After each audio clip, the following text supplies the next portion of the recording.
गिरिनन्दिनि नन्दितमेदिनि विश्वविनोदिनि नन्दिनुते गिरिवरविन्द्यशिरोदिनि वासिनि विष्णुविलासिनि जिष्णुनुते भगवति हेशितिकण्ठकुटुम्बिनि भूरि कुटुम्बिनि भूरि कृते जय जय हे Mahishasuramardini रम्यकपर्दिनि शैलसुते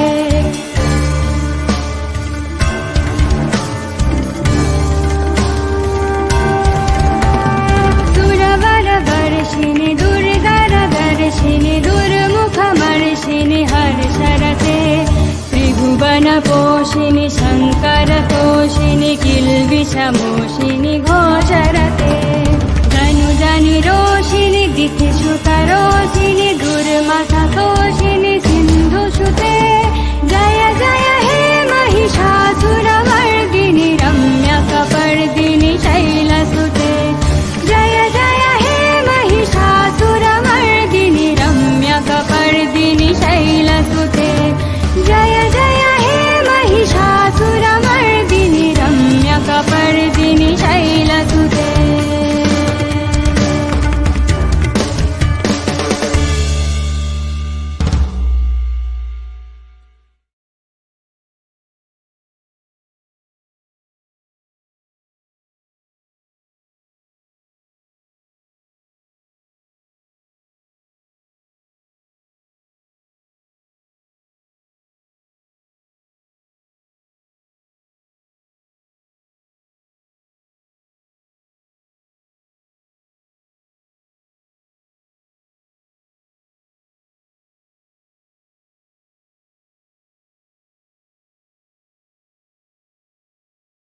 Yeah, I had muted myself.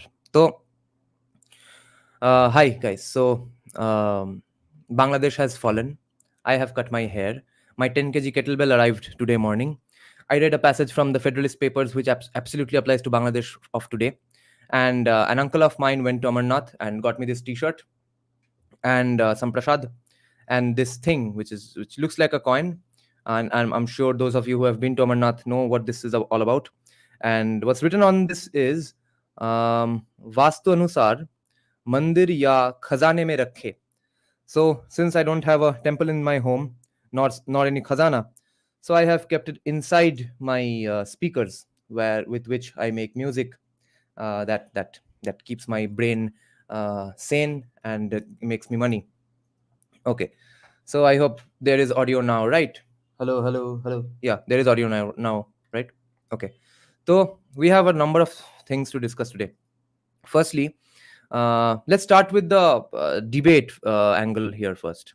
That what if a lot of people now flee Bangladesh? Whom, yeah, whom are we going to take in, and whom are we not going to take in, if at all that is even possible? And probably Muslims and Hindus, both kinds, are going to come to India to seek refuge, because all the Muslim politicians, activists, or let's say ground level workers of Awami League, unless they change party immediately and absolutely avow their, absolutely abandon their past leanings, etc. Unless they do those things, they are not going to be spared. So they will have to join Awami League, or if they have played a lot of shenanigans while staying in power in Bangladesh, they will have to come to India, escape, run to India, or maybe go to England and face the riots there. So, what do we do about them? Abhay, Har Har Mahadev, hi. Exchange, so maybe, but how? Is Indian government in any position to, let's say, अरे क्या कर दिया बाल का? Is in any position to kick out the let's say law-abiding, cool, sane, or let's say peaceful Muslims who are here at the moment? So no one's going to be kicked out. That would mean the exchange.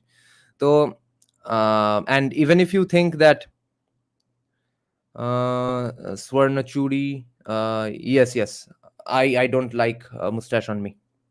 So if at all you think that only Hindus should be taken and Muslims should not be taken, my concern is how do you make sure to do that? Because the moment Indian government says that we will take in only Hindus, Muslims will of course try to look like Hindus and get a fake ID of some sort, and join and come to India and run away to India anyway.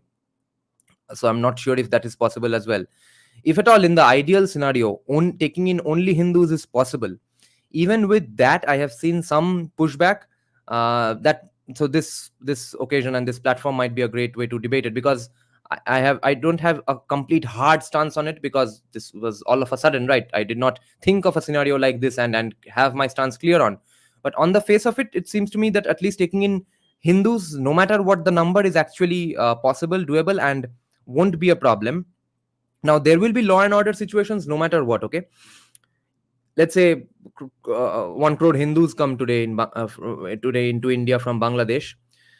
There's going to be pushback from non-Hindus in West Bengal as well, because either they will feel those anxieties that Dr. Shomode talks about, or they will feel that their jobs are going to be taken away, because these poorer people who are going to come, they are going to charge lesser for the same job, and they know what that is like. They came to India in the first place, those non-Hindus, to and undercut Hindu laborers here. So they know how that works. They know economics better than commies. So they are going to be worried about that as well. And besides, in a desperate situation like this, let's not assume that each and every Hindu who comes here is going to be a law-abiding citizen as well. So there will be some problems with that as well. But I think, on the whole, them coming here would be a good thing, based on economics and based on morals. तो morals के लिए तो ठीक है, वो हिंदू हैं तो उनको आने देना ही है. ये तो है basically the last Hindu homeland, or the only Hindu homeland maybe. So on the economic side, this breaks down a lot of monopolies.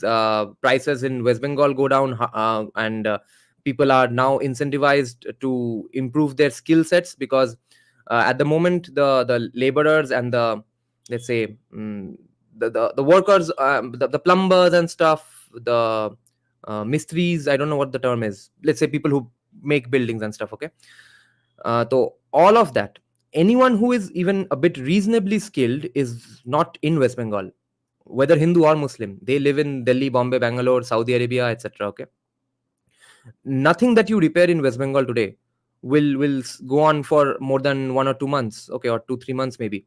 No one knows how to do any job well or correctly. Perfectly to chori do. So when these Bangladeshi Hindus come in and take their jobs, so the ones who are maybe in a position to improve their skills, they come out the winners and stuff. So from the economic standpoint, that's how we benefit. Plus demography, etc., fertility rate, all that gets handled as well. M. Shastri is saying, do we have a flexible regulatory system to help those Hindu Bangladeshis set up businesses? I don't think so. Nandish is saying she also referred to a white man meeting her. हाँ भाई नंदिश, ये point अच्छा है. I'll show you Ankit Shah's post today. That was the most curious of all. Okay, he has an interesting view. That will be fun to discuss. Okay, let's see that. Wami is saying, this is mainly an audience interaction, by the way, guys. I have a lot to get to, but I will keep on looking at the comment section as well. Why Hindus are facing this situation? This needs to be debated first. Until we fix the root cause, nothing will improve. Bhupendra, the answer for this though lies in the fact that Hinduism is not a religion. It's a snapshot in time of a civilization and some of its cultural remnants. No, so you can maybe blame Hindus of today and of, let's say, 1 or 2 generations back, but the way we are having to compete, that has become a problem. We never thought that we Hindus, meaning our ancestors growing up in a land of fertility, will have to come face to face with a challenge whose idea of living itself is different, who come from a land where there is scarcity of everything. So they are desperate to conserve and preserve anything they know, whatever knowledge they have, whatever skill set they have. They will have to just save that in their own way and at any cost. Those are the people our ancestors faced, whom had no idea of a nation or an united religion, and some had, of course, a basic understanding of race and culture, that I mean, these guys are after all mlecha, so let's join hands against them. But that was, of course, sporadically. Some people did think of it that way, some people didn't think of it that way. And if someone tries to make the claim that it was common knowledge that yes, we are supposed to be united, that's not the case, because then Chhatrapati Shivaji would not be the only significant name in this cause. Okay, Chhatrapati Shivaji and some of his descendants, and even the later descendants of the Maratha Confederacy, also screwed it up. And I'm basically reading out from Veer Savarkar's own book, Hindu Rashtra Darshan here. He has been absolutely fair in both his criticism and let's say exaltations of all great people of India from all states. And he goes on pointing out all the flawed Marathas, Jats, Rajputs who betrayed the cause sometime or the other. Now, the question would be whether they thought it's a cause in the first place. Of course, the message had gone out from Chhatrapati Shivaji onwards, but still किसी के दिमाग में, ज़्यादा लोगों के दिमाग में घुसा नहीं. तो उसके बाद आता है Bengal. Bengal, I think, is a special case. I think there is an especially bigger problem. So the conclusion I have reached is that there must be something in the insanely fertile nature of things that makes human beings mild mannered and complacent, I think. And ये फिर शाक्त tradition, वो गोपाल पाठा, एक दो डाकू वहां के, ये सब थोड़ा थोड़ा ट्रिवियल एविडेंस दे के कोई फायदा नहीं है. हमारे कन्विंसिंगली आर्ग्यू करने के लिए हमारे पास आर्ग्यूमेंट तो मतलब एग्जाम्पल्स तो ज्यादा है नहीं. वो क्यों है? हर जगह से कोई ना कोई बहुत बड़े बड़े सिग्निफिकेंट किंगडम्स मिल जाएंगे, यहाँ से नहीं मिलते हैं. तो I would not say that Bengali men are, let's say, opposed to violence in a way. So then West Bengal would not be the most violent state in the country right now. So obviously Bengali men are ready to die for a cause. Cause क्या है? उसमें perspective जो है वो बहुत ही घटिया है, और वो पर्सपेक्टिव दिमाग में आ क्यों नहीं रहा है, उसके लिए ये हिस्टोरिकल कारण है, आई थिंक, एंड नेचर का कारण है. और मैं तो आर्ग्यू करूंगा भाई, थोड़ा इतना फिश हेवी डाइट का भी कारण है, क्योंकि देखो फिश हेवी डाइट वाले लोग जापान में भी was a fish heavy diet people who were crazy warmongers, but Iceland is also fish heavy diet. They did create Vikings, but they used to eat a lot of stuff other than fish. But in Bengal, it's mostly fish, and eating fish creates a lot of estrogen in the body. I have this conspiracy theory of a argument, and so just humor me, indulge me. Don't take this too seriously, and don't be too offended if you kill innocent fish and eat them and take them out of the water while they are still breathing. Okay, you kill them alive to get some bullshit protein. But anyway, the things are improving. Okay, let me tell you some of the interesting, nice, good news kind of developments. First of all, in my own family, I have 5 uncles. One after the other, they seem to be falling and biting the dust on our side, interestingly. Okay, and not really because of debating with me. I have debated with them on so many issues ever since growing up, that on this issue I have stopped debating them. That I meet them once in a while. How am I going to spend that time debating them? So why not discuss the nicer things in life, the bright blue sky and that good bird flying around, etc. Because I had to debate them about my music tastes, then veganism, politics every now and then. तो अब इस उम्र में आके भी बात करूं और मीटअप हो, हैंग आउट हो, तो उसमें मैं हिंदुत्व समझाने बैठूं उन लोगों को, ऐसा नहीं होता है. But even then, all 5 of my uncles who know what my views are, I post some stuff in my family groups, WhatsApp groups, some from time to time, and know that I run a channel of this kind.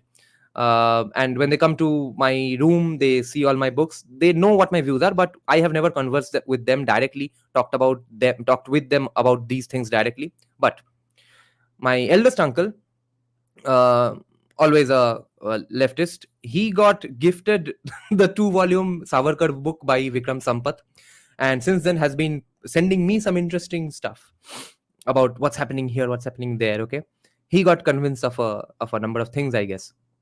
The youngest uncle I had, actually he has been Hindutwadi since before me.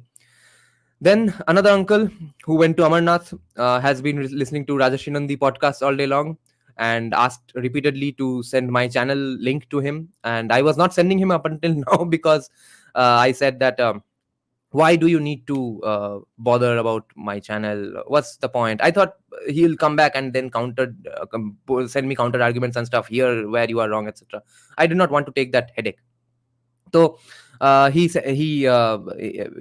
gave me hints that he agrees with me on a lot of stuff, and since yesterday has been liking a lot of things I have been sharing here and there, and he gave me this t-shirt as well. And another uncle commented on a Bangladesh related post today in Bengali and said that where are those seculars now?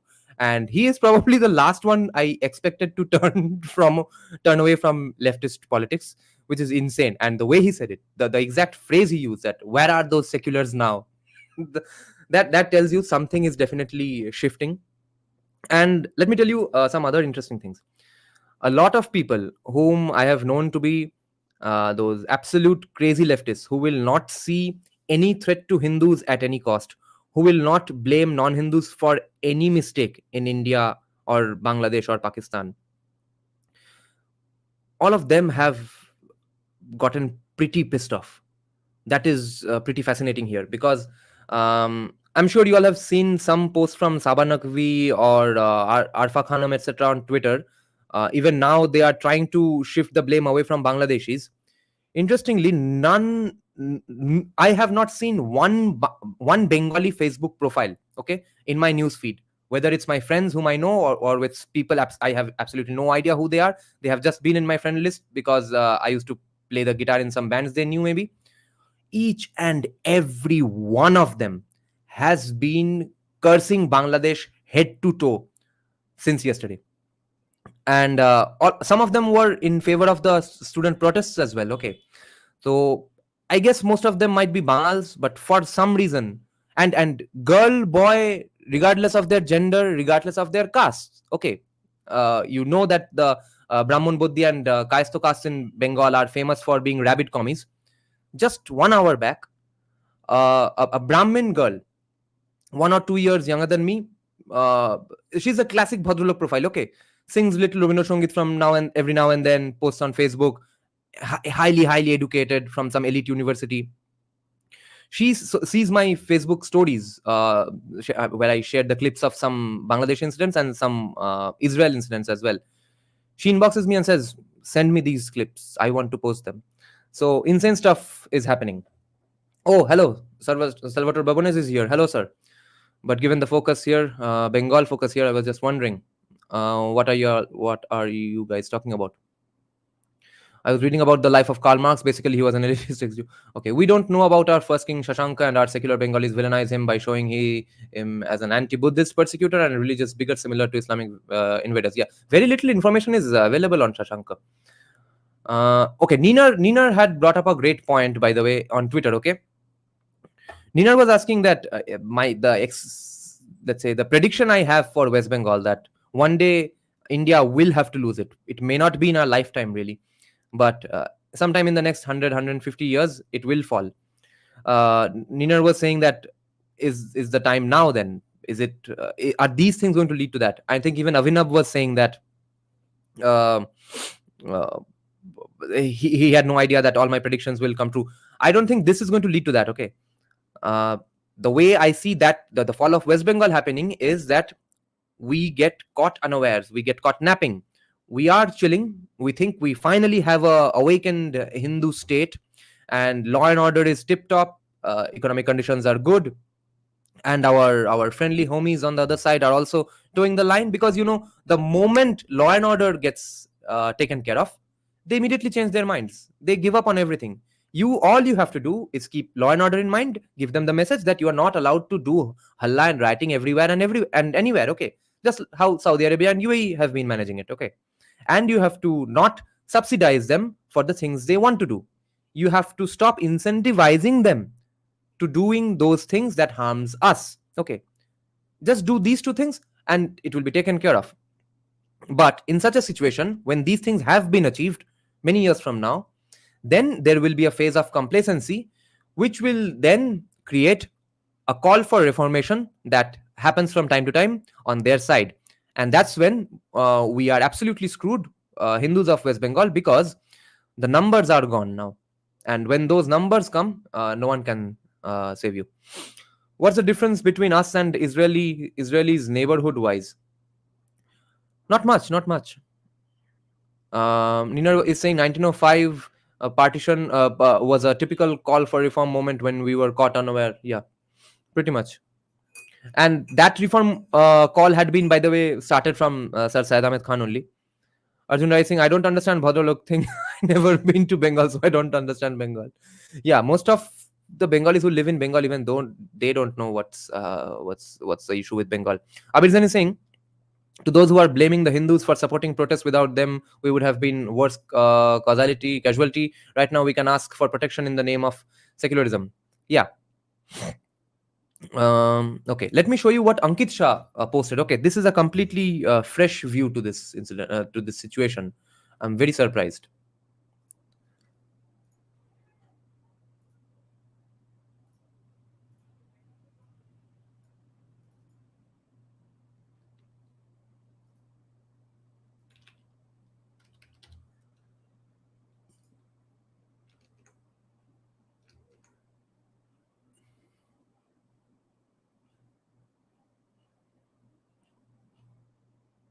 ये देखो, हाँ.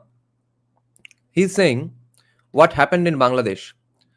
One, she already knew that she has lost all support. She overstayed in recent Bharat visit to find out if some support can be arranged.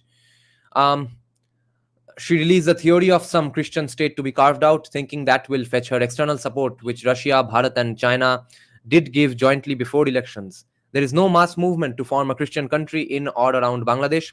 Yes, missionaries were always active in the northeast and are being curbed by FCRA and other tools.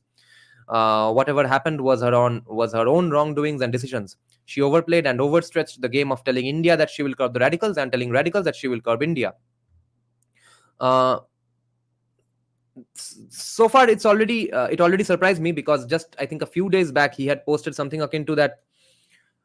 What, of course, even Abhijit Ayar Mitra and a lot of people posted that, you see how Sheikh Hasina is handling these things. She's absolutely a chad for doing it that way. This is the right way, and she has shown the path, etc. So if you said she has shown the path just 5 days back, 5 days later you can't say that no, it was all her fault. There is no USA role, etc. There is no role of China or the US in what happened, but before elections there was Western interference, and the celebration which their media toolkits will do now will make experts label the deep state for this regime change.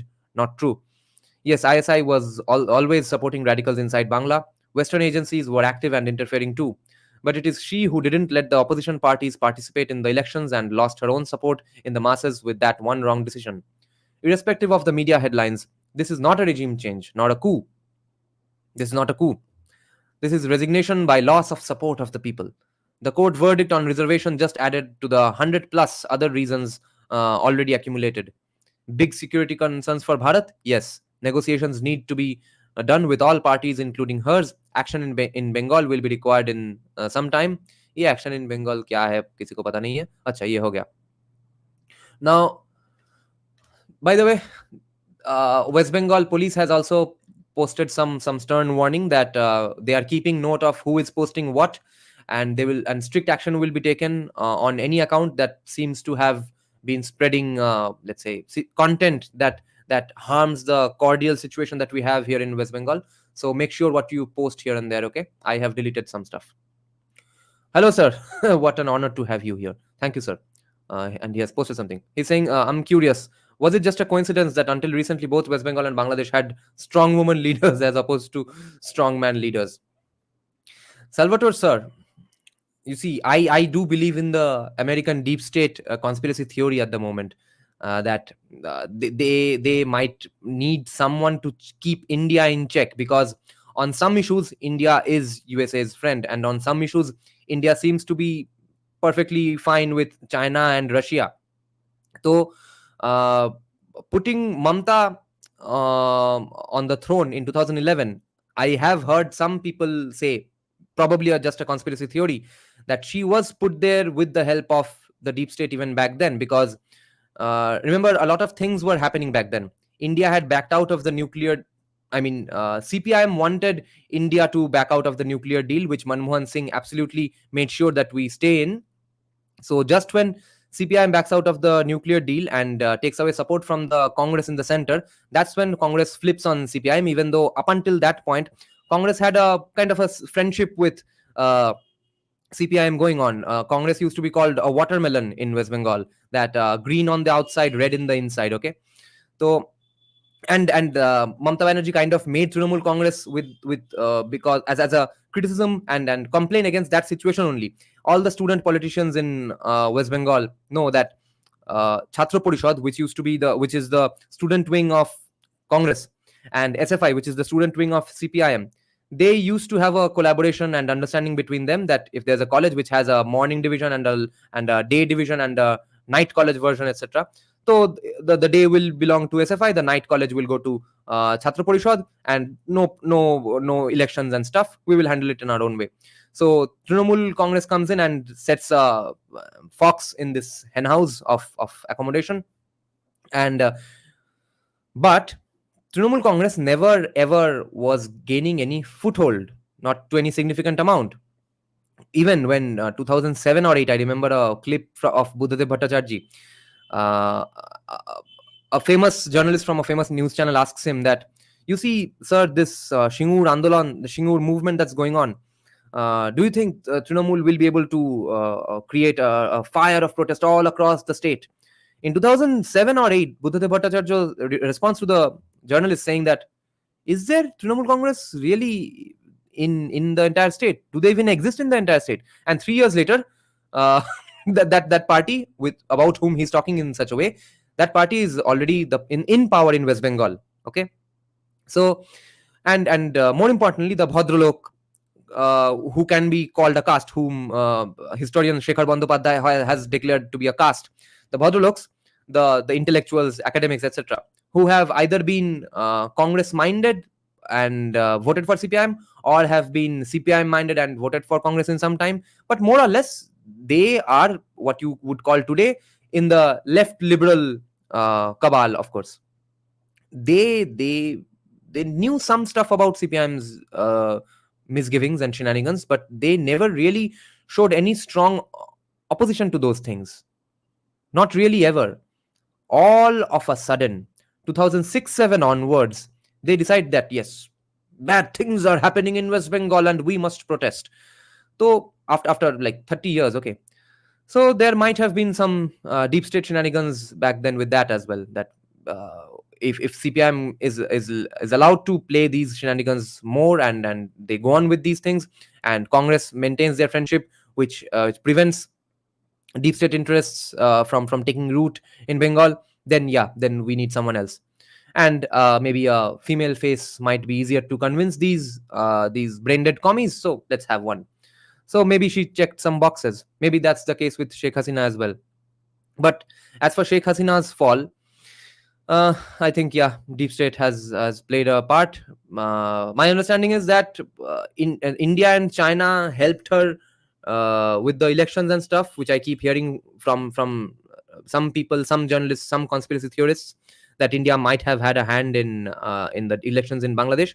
But the thing is that Bangladesh was never destined to have free and fair elections for any time to come, because it's a conjured up, randomly made nation out of a kid's tantrum that I want a country of my own, I want a country, with no clear basis and proof that you can even be a country. So if you made a country on a tantrum and a whim, you will have to run it on people who throw tantrums and show their whims. Okay, so my only qualm here is with the atheist blogger types in Bangladesh, who for some reason can't figure out that this is their fate. This is what it is. What it is. This is how your country is. This is how your country will be. Either Bangladesh will be India's bitch, or it will be China's bitch, or it will be USA's bitch, or it will be India and USA's bitch, or it will be India and China's bitch. You will not be a free and muktamana free wolf in the forest, bro. That's how your country is. You made a country out of the blue. It won't happen. So my qualm with the blogger types is that why can't you figure out that there will be some kind of despotic governance in your country, otherwise you can't function. And it's not like y'all hate despotic governments objectively. Y'all go to Saudi Arabia for jobs to get educated, y'all go to UAE, y'all go to China even.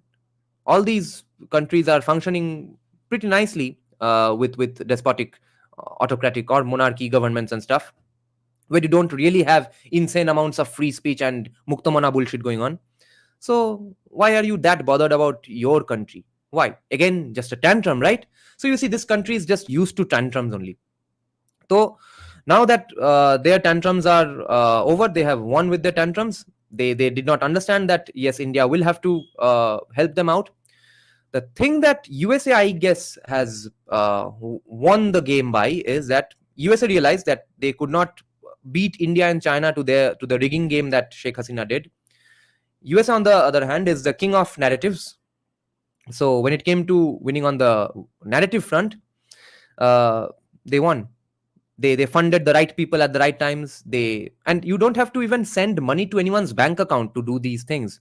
You will maybe give small donations to these people from different fake Bangladeshi accounts from entire worlds, and these muktamana and jamatis in Bangladesh will think that yes, the nice Bangladeshi people of the entire globe are supporting us. Maybe it's CIA sending you money through different people, maybe fake people and maybe real people sitting elsewhere. So that's how you organize and create processions. You bring the small tiffin, snacks and lunch. You make so many placards. Maybe you even get paid to write songs and stuff. Overall, keep the momentum churning and going. Okay. And I think India tried to counter that narrative wise as well. Okay. Maybe India was just slow to the game, or they just sucked at the game. But when it came to narrative, India really beat everyone else and have helped Bangladesh fall. Now that, and then we can go ahead and predict what's next. What's next? I think deep state might not go the Pakistan route with these guys. Okay, they have learned some lessons that you need the country that you screwed to function a little, because so far in history what we have seen is that every country USA has screwed with has gone to complete hell, and that's not working to USA's benefit in any way as well. Okay, so I think Bangladesh will function kind of, no matter who's in power, no matter how many Nobels he's won. There will be an American stooge sitting in power as the prime minister or president or whatever name they come up with for the post. It will be done by USA, but I think it will prosper. I think in some degrees or the other, and I wouldn't be surprised if Hindu exodus, or let's say Hindu genocides, stop and don't completely happen. Okay, I'm taking a cue from what's happening in Venezuela and Argentina, obviously, that all of a sudden these libertarians are coming to power in those commie countries. It's not without USA's help, right? But since those economic policies are good, they are functioning. So all I look to them for is that what policies they're putting in and how they are benefiting the country, which are known to benefit whenever they are put in anywhere, whether USA helped you come to power or not. So I'm not saying that now a libertarian is going to come to power in Bangladesh as well. जिस देश में जो आदमी मिलता है, जो आदमी थोड़ा बहुत मोमेंटम क्रिएट कर सकता है, उसको उस देश में वैसे ही काम करना पड़ेगा. तो Bangladesh will have some sort of a functioning country, I think. No, libertarian Bangladesh is not happening, bhai. The army is facing its own coup. Many officers are replaced, and many reports of alleged killing among armies. Yes, of course. Sheikh Hasina loyalists will get screwed. UK rejected Hasina's asylum request, and some journalist on Twitter posted that maybe she should have gone there on a boat, then they would accept her. Actually, she should have. Shoptoshi saying, নিরানন্দা আমাকে বাংলাদেশ থেকে বন্ধু পাঠিয়েছে, ওকে, হিন্দু নাম রেখে বলছে তারা safe আছে, পুরো প্রপাগান্ডা মেশিন নেমেছে. Yes. Yeah, Shoptoshi.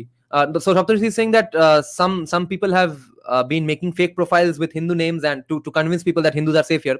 Now the thing is, I spoke to a Hindu friend of mine whose parents live in Bangladesh, and she spoke to them. I don't remember when.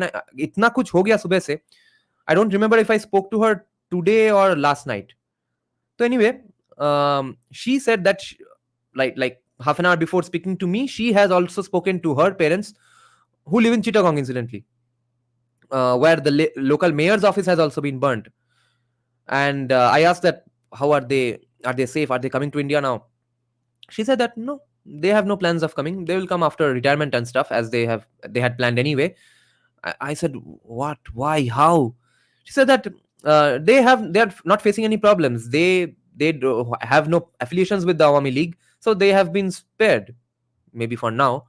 But for now, the information I've gotten from many actual Hindu handles as well from Bangladesh, not just fake Hindu handles, is that Awami Leaguers are getting targeted. Mainly, if you are Hindu as well as Awami League person, then of course you are extra screwed. There's an intersection of murders here, but it's mostly Awami Leaguers for now. That's what I hear. There are two kinds of Hindus in Bangladesh: privileged and upper caste, poor STSC Hindus. Absolutely, and the person I'm talking about is Brahmin or Kshatriya. Probably, yeah, Brahmin, I think. That the Hasina didn't want to resign. She was forced as a group among army was about to kill her, gave her 45 minutes to escape. If this is a true fact that you are saying, then of course Ankit Shah is wrong. I wish a Jyoti Basu comes to power in Bangladesh. Probably not, because then their economy will suck. USA won't like that. একজন তো নামটাও বদল করতে ভুলে হিন্দু আছি ভালো আছি. So after US elections, will there be any change? Any change in which context, Nandish? In our context, no. And I think, by the way, Kamala Harris is winning. Might be a good time to read. एक minute कहाँ गया comment? We will rise. Parakram Divya is saying yes. Might be a good time to read Glass House by Amitav Ghosh. I know a Bangladeshi who came 6-7 years back. He was celebrating yesterday. Which religion? Hasina was trapped. High Court gave unfavorable judgment after reversing it earlier. Army refused to cooperate. Yes. US wanted to lessen China's influence, as Hasina was tilting towards China more to gain people's trust, as ground sentiment was against India, and India knew about this and played along, given the security that the next government there will be approachable and Jamaat will not run free. My friend in US said Harris will win. I think so too, because I know people in USA who don't follow politics at all, okay?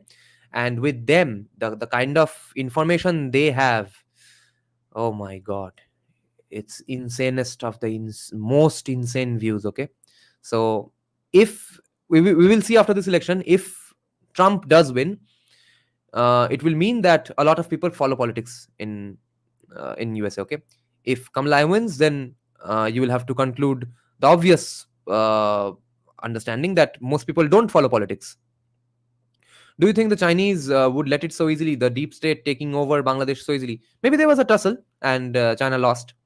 Because remember what's common between India and China, and why were they, maybe if all this is true, why were they able to win the rigging war, not the narrative war? Because both these fuckers suck at narrative wars, no? At least China has had the brains to fund countless academics in the West. हमने तो वो भी नहीं किया है. तो वो propaganda से युद्ध जीतना इनसे नहीं हो पाया.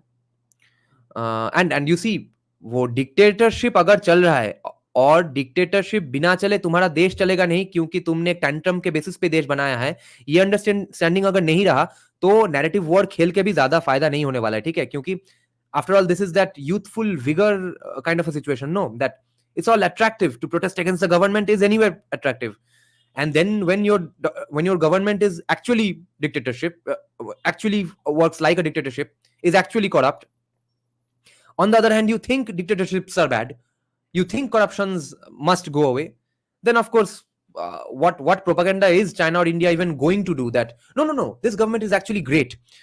That no propaganda can prove that Sheikh Hasina is a good prime minister, okay? By objective measures, by relative measures, yeah, I guess they should have been matured enough to realize that it is what it is. Yahi tumhara bhagya hai, bhugto. But of course, you can't expect young people to understand these things anyway, unless there has been a decade-long propaganda to convince those things as well, that hum thoda autocratic honge. You can't teach those things in school. And they instead taught in their schools that India did not really help them in the 1971 war. Most people in Bangladesh think that, oh, who's India? We don't know who's India. It's all those Mukti Jodha guys who won the 1971 war. So uh, it see, there's a philosophy in Hindu. There's a kind of thinking in Hindu philosophy that whatever is the cause of the beginning of something, that cause will be the reason for the end of that thing as well. So Bangladesh shot itself in the foot from the very beginnings. Um, Now it's too late. Dada, only thing I learned from this protest is narrative is actually important. It took 2-3 killings as Hasina killed more people in 2013. Rajakar Birodhi Andolan. Yes, exactly. And this narrative, the fact that this narrative mattered, this time it mattered, that's probably the victory of the deep state. Narrative is everything. Nina is saying, can we form a libertarian Hindutwadi party in India? Oh, sorry. I thought you were making a joke about libertarian Bangladesh. Yes, libertarian Hindutwadi party in India. Actually, the Twitter handle that Libertarian Party of India, that actually follows Hindutwadi views as well. Okay, I don't know if it's run by a group of people or one person. If it's one person, then of course it's funny. But if they have a name and they have more than 5-10 people, then I think they are up onto something already. Hit them up and check out their work, posts on Twitter. Okay, they like and share most of the stuff I share as well on Twitter. Rishabh is saying, as Brahmins in Bangladesh were mostly zamindars. Yeah. Kaushik.soc is saying, Kamla will win as deep state will not let Trump win again. Yeah. I mean, the mainstream stuff that's going on for Kamla and against Trump, absolutely insane. Can Indians afford to be libertarian? No, Indians don't have to be libertarian or communist or socialist or secular. The state has to be libertarian so that you can be anything you want. Again, the exodus of Hindus is going to happen, but India is already suffering from mass refugees population. How they can welcome more refugees in their country is the population of India. See, population only matters. Oh, I actually forgot to mention this point when I was saying that if all the Hindus today of Bangladesh come to West Bengal, it's not going to be a problem. That's because it will force the Indian government and the state government to stop freebies, because you can't give freebies willy-nilly, like all the tier 1 freebie, tier 2 freebie, tier 3, so many freebies we have. Freebie ke liye freebie lene ke jaane ke liye ek freebie, because all this is based on developmental economics, and developmental economics has the motto that all we have to do is development by the development of the development for the developing development. So all those shenanigans will have to end, and then you will see an actual free market. And in actual free markets, population size won't matter. No problem. You see Mumbai Chawls, they function. You see Singapore, you see Hong Kong, you see China's most populated city. Populated cities सिर्फ दिखने में खराब लगते हैं, किसी को कोई आता जाता नहीं है, ठीक है, वहां पे रहने से। अगर इकोनॉमिक प्रॉस्पेरिटी ठीक हो, इकोनॉमिक प्रॉस्पेरिटी सर्वोपरि है। और हमारा अभी तो वो जो बंगाली शॉविनिस्ट या फिर वो कोलकाता के नॉस्टैल्जिया वाले जो कि यूएसए में काम करते हैं, दिल्ली बॉम्बे बेंगलोर में काम करते हैं, जब छुट्टी में कोलकाता में आते हैं तब बोलते हैं ना कि आज भी यहाँ पे 30 रुपए में लंच मिलता है भाई, आज भी यहाँ पे वो मिट्टी के ग्लास में चाय मिलता है। अच्छा तो भाई यहाँ पे रहो, तुम 30 रुपए के दाल राइस थाली खाओ और चाय पियो। तो काहे गए थे भोसरी के दिल्ली बॉम्बे बेंगलोर में? तो if hypothetically all these people come and all the freebies stop, it's just free market. Every man takes care of themselves. Every man undercuts everyone as much as possible. Therefore, in such a situation, the only person who can go forward with their profession is who has to excel at this. There's no protectionism whatsoever for anyone, for any group, for any age, for any gender.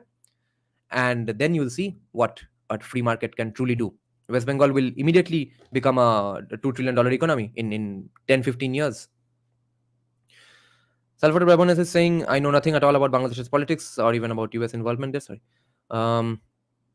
Abhirzan is saying, also the title of news of Liton Das' house being burned is false. The house is Mashrafi bin Murtaza, ex-captain. Yeah.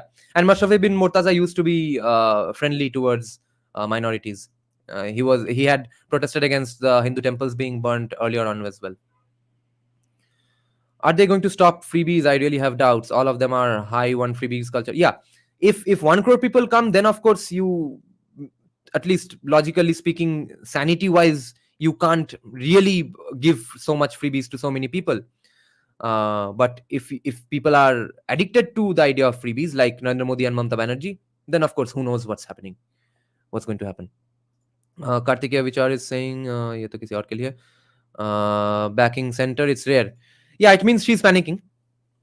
She knows that now, even now, if she tries to confront the center too much, the center might use this as an opportunity, as an excuse to do some action in West Bengal that right wingers have been asking for many months and years now.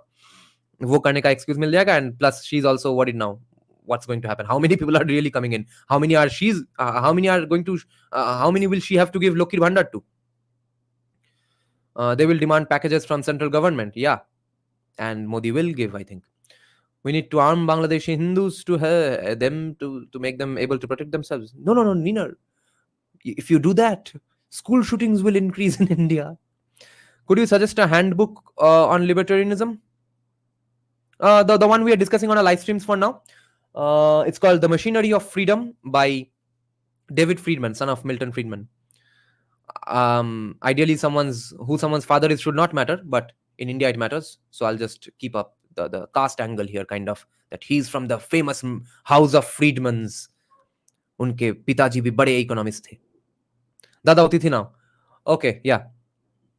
Hindu refugees ki ashbe? That is a tricky question. So far, some Hindus are planning to come. A lot of them are also not planning to come. A lot of them have plans to never come, no matter what happens, because of course they share the emotions with their land and stuff.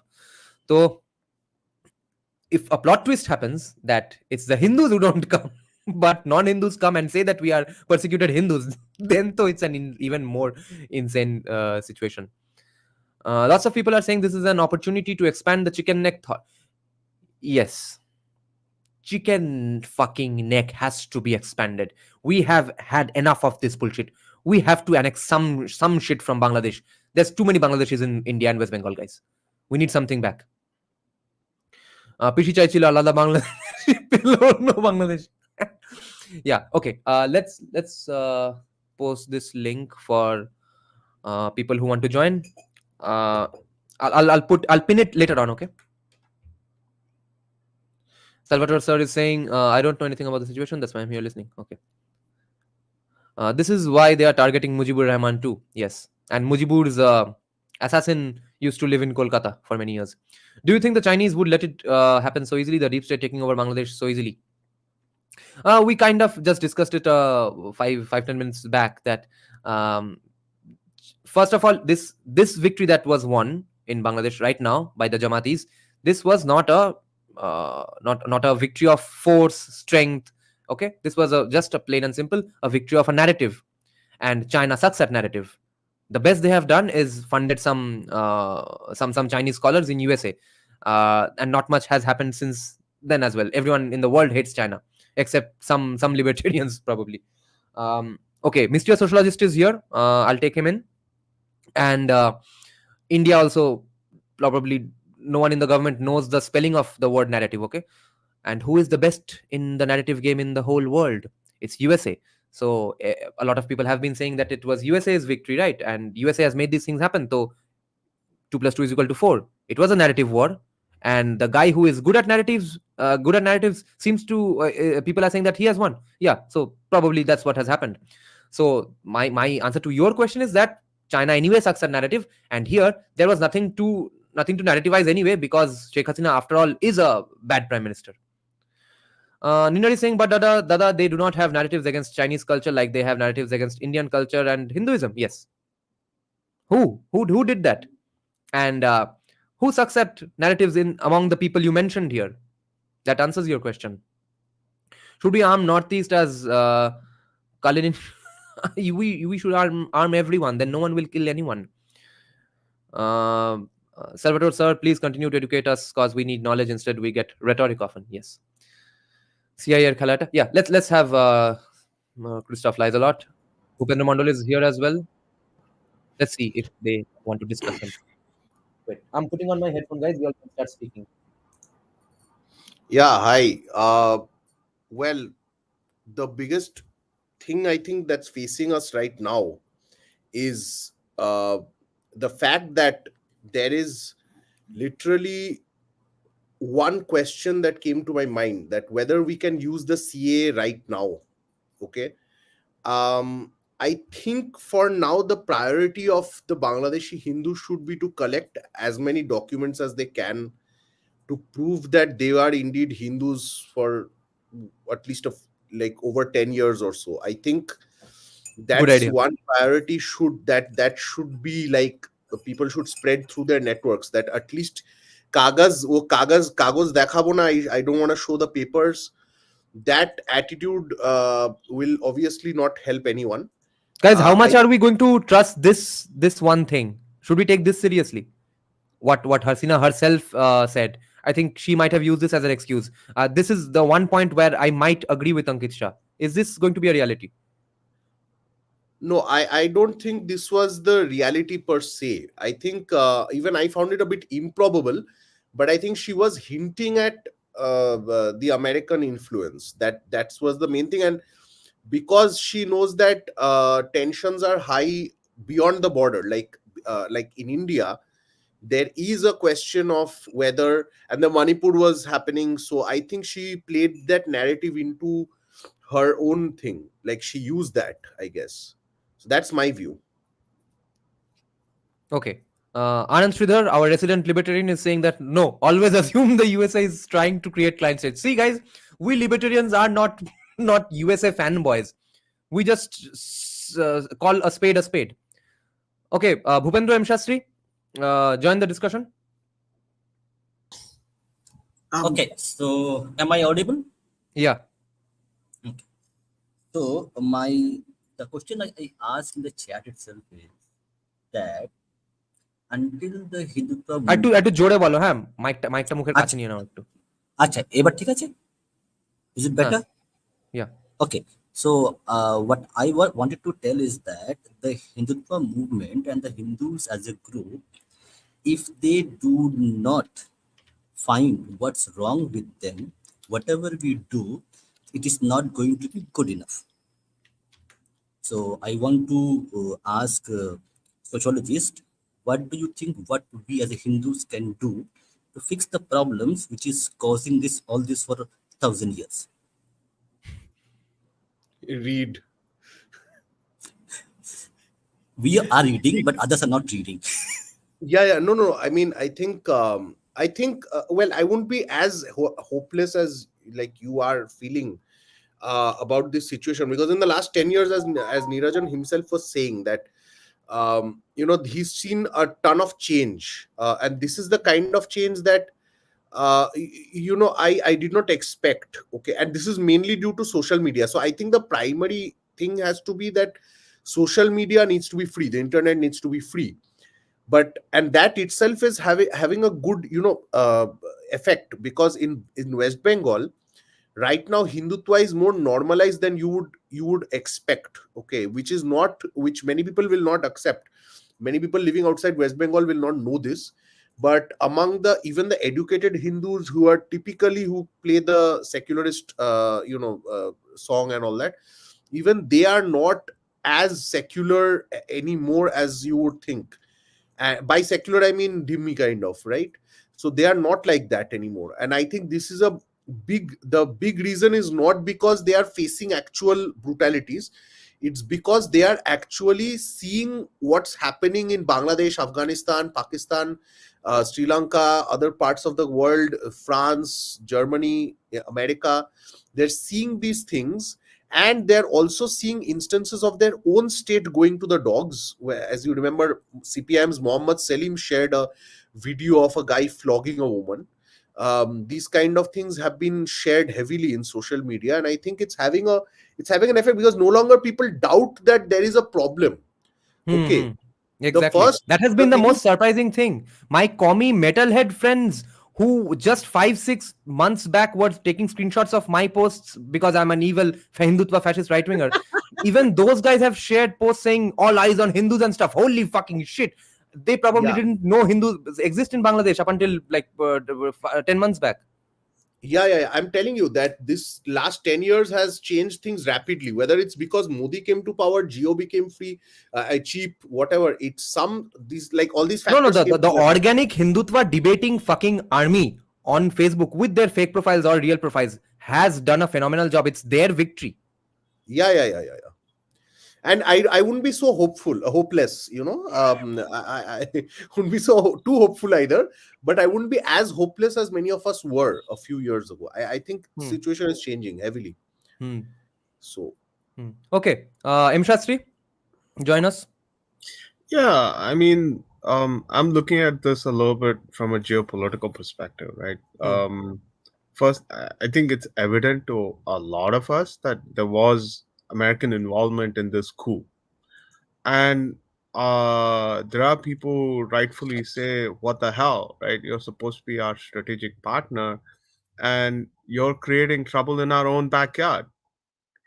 I mean, these are honest questions we should ask them, right? Like, I think publicly we need to up the rhetoric. Um, but here's what I would like government of India to do, right? They need to come out publicly and state that, hey, there was American involvement in this coup, right? Somehow, either through primary channels or secondary channels. But I mean, we are doing the media bit a little bit, um, but we need to show receipts. We need to show receipts, right? So that means like somebody in the media environment needs to do the hard work, show that Lou met diplomats, like with pictures, right? Donald Lou met Jamati officials. There was a collaboration. There was a conspiracy going on, right? And we need to start exacting some amount of pain. We have several defense agreements with the US, uh, particularly LEMOA, like which is the logistical Yeah. agreement that we have with the US Navy. Yeah. Maybe it's time to start soft suspending it. Yeah, man. The problem is that Abhay, not Abhay. I mean, USA wants the complete submission of India. वो gangs of Wasseypur में एक dialogue था ना कि आप लोगों का total समर्पण चाहिए. He wanted to mean समर्थन, but ended up saying समर्पण, and then said, yeah, that makes sense. तो ये total समर्पण चाहिए, नहीं तो नहीं खेलेंगे तुम्हारे साथ. यही यूएसए का प्रॉब्लम है और यही तो इंडिया नहीं खेलना चाह रहा है. I remember what और Kissinger said. Kissinger said America's friends have a worse time than America's enemies. Right. That's the truth. Yeah. I mean, here's the thing, right? Every time there's tensions within the Indo-US relationship, it's always the Pentagon that's extremely, extremely nervous about the relationship going downhill. Right? I mean, they are our allies, if you want to put it that way. Our defense relationship with the US is our allies, if you want to put it that way. Now, if India plays its cards right, and just you don't need to suspend LEMOA, you just need to make noises, right? So if you say we're going to suspend US Navy port calls in India, the Pentagon would immediately start putting pressure on the State Department. I think the intellectuals in India need to start thinking in these kinds of terms, like identify factions, identify where we have leverage, and start advocating for using them publicly. Because I'll tell you one thing, the Americans do keep an eye on our media and what we write. Of course. Yeah. So if we start making these kinds of noises, they will start paying attention. And we need to show them history, because this is what I mean by come with receipts, right? Like they messed up Afghanistan. That's still a big problem in our neighborhood. They made a complete mess of Pakistan, obviously. Now they're making a mess of Bangladesh. And they're not solving problems for India. This is not strategic altruism that Telus advocated for 2 years ago. This is the exact opposite, right? And this needs to be clearly told to the United States. Right? Okay, one moment, M. Shastri. Abir Zen, I'm being told that your device is not connected. They will need to connect their mic or cam before you can add them to the stream, okay? So check your device once again, okay? Imshastri, so hold on a bit. Let's get some other guys as well. Today I don't have too much time, so we'll have to keep it a little short. If too much guys don't join anymore, then we'll get back to you all, okay? Imshastri and Bhupendra Mandal. So next up in line is Abhinag. Hello, am I audible? Avya. Yeah. Okay, so thank you for taking me in. So I just want to say, regarding the situation in our Northeast and West Bengal, that see, Hmm. I agree with Christopher over here that the things are changing in West Bengal regarding the voice for Hmm. Hindus. That was Hmm. almost unheard. I mean, almost there was no noise regarding that. I mean, if you look at before 2014, there was the word Hindu itself was a curse, but now things are changing. But the thing is that demographics is not in our favor, Yeah. especially in the districts that is bordering Bangladesh. So Yeah. if you look That in the war is lost. That ship has sailed. that war is lost. So my point is that what I'm saying is that see the problem with Bangladesh that we are facing right now is basically regarding the uh, demographics. That if the Muslim majority districts of a border becomes more Muslim majority. I mean, crosses 60% or 70%. Then there might be a chance that they might defect to Bangladesh. So, and the net border issue is also a very big factor contributing to that because the border is porous. So, see, I mean, Northeast, except Assam and Tripura, almost all of Northeast has been evangelized and Abrahamized. So, I don't know how much Northeast we will be able to hold. So, regarding the future of Bengali Hindus, don't you think? I mean, this is just my hypothesis. If I'm considering the worst of the worst happens, like the chicken necks gets cut off and entire Northeast is lost and parts of West Bengal are lost. So, don't you think that the barrier there should be a barrier between Eastern, I mean, Bangladesh and whatever comes in the eastern part of India and India, that will be the remaining India should be the Ganges. And I think that Bengali Hindus who lives in the western parts of the Ganges River, that is in Birbhum to Bankura and all those regions, there should be more awakening and more strengthening of the Hindutva movement over there, so that if the refugees problem arrives, then we should be able to rehabilitate the population in that region. That is the western parts of Kansas, from Birbhum to East Midnapur. Hmm. That's my point. I don't know how Yeah. much you guys agree to that. Yeah, and that more Hindu awakening sort of thing, that is inevitable. That's going to happen more anyway now. That's not even a problem. Any Christoph Lizelot, do you want to comment on the other things he said? Yeah, I mean, with regards to the demographic change and stuff, I No, think the it's a chicken neck, the chicken neck stuff. the chicken neck is not that much of a concern yet for me in the sense that they won't make that big a mistake of completely balkanizing that area from that. I don't think they'll do that right now. Hmm. You have to understand that the moment they do big stuff in West Bengal, the more there's a chance that the central government might intervene. So it's a curious balance at this point.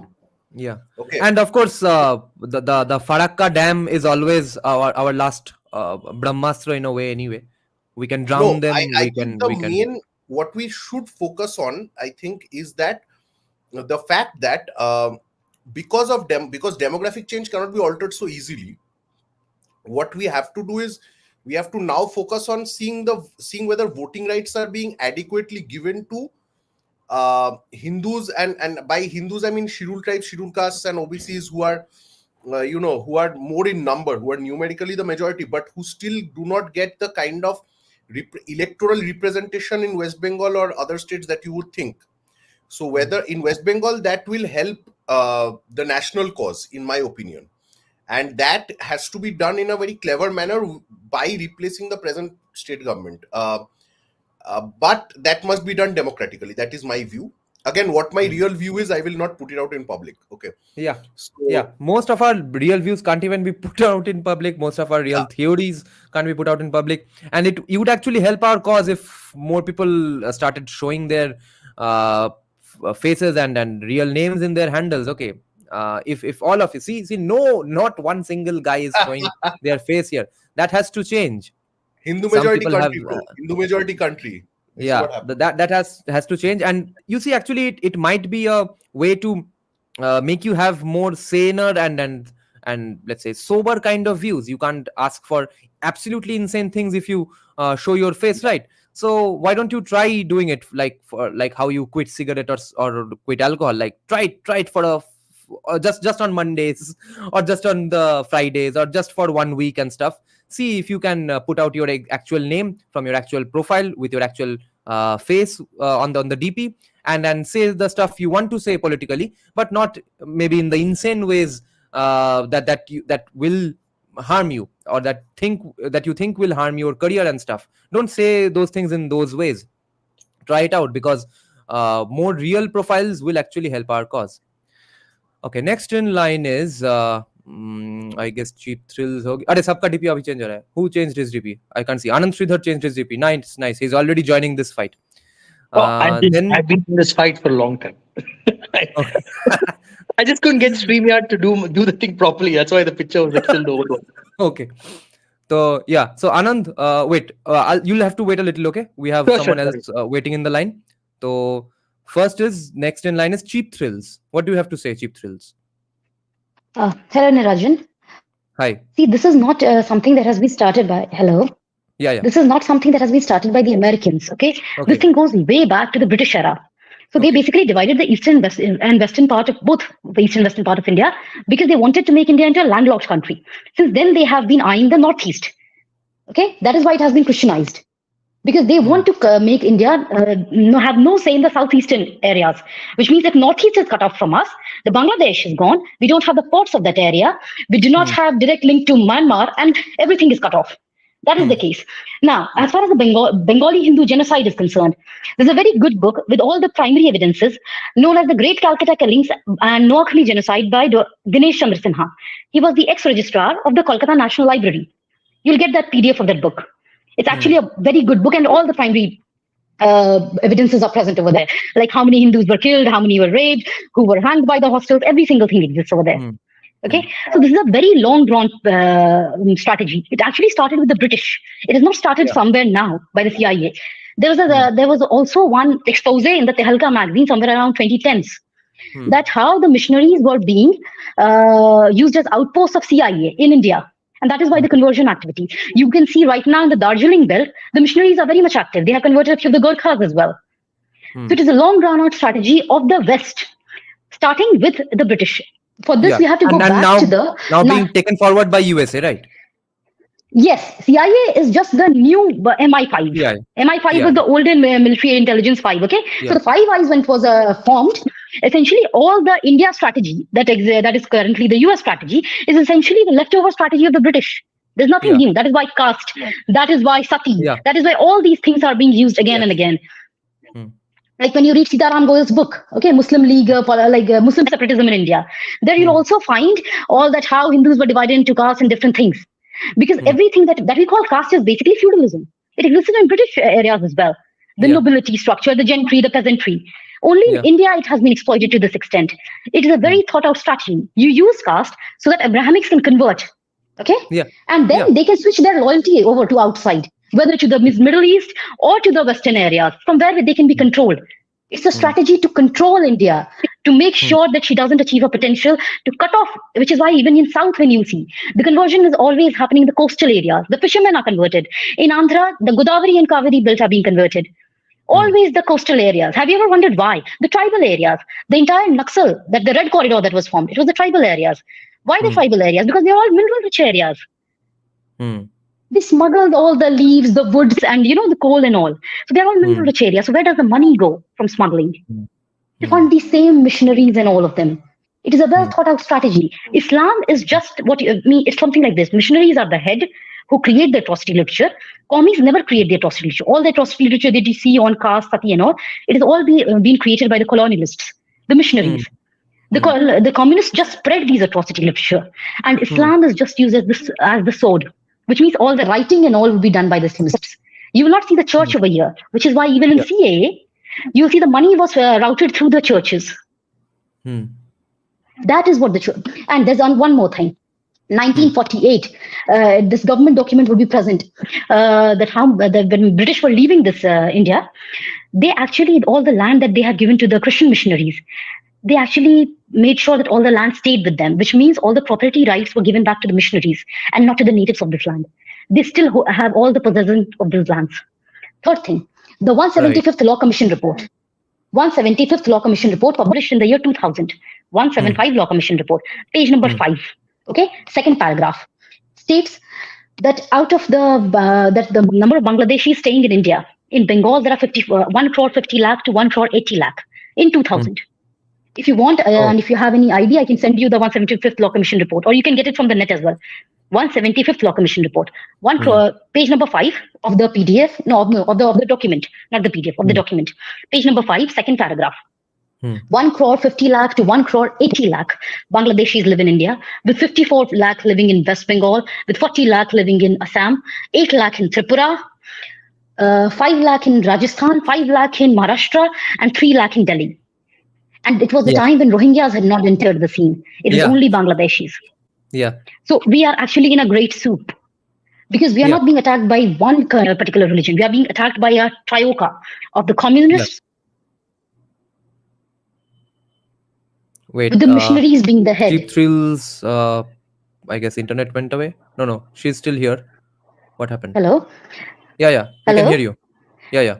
Okay, so people must actually go back and read the archives, the archival data. I was the one who actually told you about the beautiful tree, where maximum students in the Gurukuls are Shudras. So imagine maximum students in 1853 being Shudras, to the entire narrative of Shudras not being able to study. This is the kind of PR that we are up against. It's the church. Never ever think it's anyone else. And because in America, a PR battle is not won with freebies. Yes, and one more thing. Just 2 years back, there is a very good article in Swaraj on how the Mizos are allowing these cookies and all those Christians from the Myanmar to enter. They first enter Mizoram, okay? They were caught. Some 4 or 5 people were caught in Assam by the Assam police. Why were they caught? Where were they going? They were going to Delhi in the theology college to learn. It was exactly 2 years back report. Just search Swaraj Mizo. You'll get the report, okay? It was 2 years back. That was the time when I told, and I was talking to some of the people abroad as well. People from Nagaland and all of those places tell people in Western countries, specifically they are taught by the church, and in the Baptist church, there are different kinds of churches, the Baptists, the Protestants, the Catholics. The Catholics have most of the land, okay? The Protestants get money from the US, and Protestants are the one who convert a lot. The Baptists are mostly active in the Northeast areas, okay? Baptist church, Rockefeller was a Baptist. The so-called Rockefeller Foundation, he was a Baptist, the oil baron, okay? So Baptist church over there. The Baptist church actually controls the drug, and all of those drugs, schools, everything is controlled by them in the entire Northeast. The inner line permit exists. You have to actually pay some kind of hafta, the Baptist church, okay? So in that area, Nagaland and all, when you the inner line permit, read about inner line permit and Article 371 that exists in the Northeastern belt. So when you read about that, you'll understand that the 2 years back, that article that I was telling you, okay, that they were allowed to enter, they were caught in the Assam, and where they were going to Delhi, in the theology college, so they can learn over there, and from there they'll do what? They'll go for conversions. The Mizoram today, the people of Mizoram, okay, they are today one of the biggest evangelists in India. One of the biggest evangelists, okay? So a lot of the people are evangelists. The same Mizo, Kuki, and Zod, the land that she talked about, that, the Christian state, the same Kuki, they say they're the same ethnicity, the Mizos, the Kukis, okay, and the Chin. This is the Christian land that they are trying to create. It's the situation of East Timor. Read East Timor with respect to Indonesia. Okay. That is the kind of state that America is trying to form. I see. Okay. Okay, because that's what they hear. That's what they see. Thank you for all this info. Thanks a lot. I hope we talk again on other audience. But do check the 175th Law Commission report.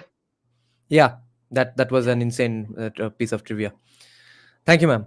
Sure. Thank you. Next we have in line is Abhay. Hi, Abhay. Abhay is Obangali Bohiragato. Hi, Bohiragato. নমস্কার দাদা, আমি সবসময় বহিরাগতই থাকবো। So I was saying is this time around people were talking about demographic changes in Bengal and the rise of Hindutva in Bengal. Now, as I say, The issue is not Janjagran or the people are not waking up. The issue is lack of political will. Yeah, The lack of because political will from the people are waking up, but it's going to be too slow. We can't wait for just people waking up. yeah. So in Bengal, there are places where if the village is Hindu dominated, people are not allowed to vote.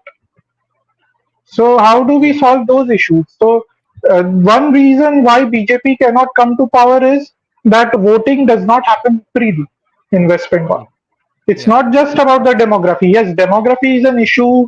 The Muslim population is on the rise. There is no doubt about it. But Hmm. the fact that Hindus are not allowed to vote properly, there is no Yeah. proper voting. That's an issue. Plus, the Hmm. Bhadralok constantly controlling the narrative that oh everything is fine. This land is the land of the secular and this and that. Hmm. TMC is the most secular party and this. And Hmm. another my main concern out of this is how do we protect Hindus and interests of Bharat? I Hmm. don't care what Bangladesh does or Bangladesh goes to hell. That's Yeah. least of my concern. Yeah. My point is how do we protect Hindus?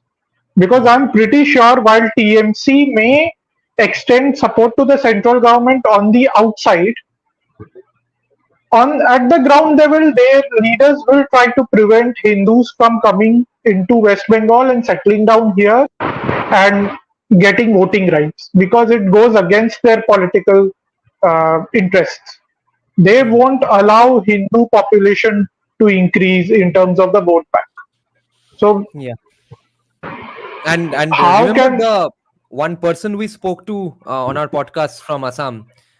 He is a big supporter of the party, of course, and not although he said he did not vote for BJP, but he was defending the army tooth and nail, and he said the even the army can't go to some places because their hands are tied. There's not enough employment. There's not even enough hiring of women officers or something. But whatever the excuses, the truth is that at least according to him, the Indian army can't go to some places. So if the Indian army can't go to some places, how are normal civilians going to go to some places?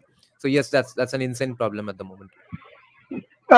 recently you posted something on YouTube community tab saying that how there was a legal notice served to some Twitter post or something like that where some Yeah. someone shared something sensitive about Hindus being killed in Bangladesh or so Yeah. on. Some Let me just tell people what the issue is. There's a Twitter handle called Voice of Bangladeshis or Voice of Bangladeshi Hindus, whose personal account from which he also uses. From there also he was posting a lot of stuff about about Hindus getting killed in Bangladesh. Just a few hours back, that handle has been blocked in India.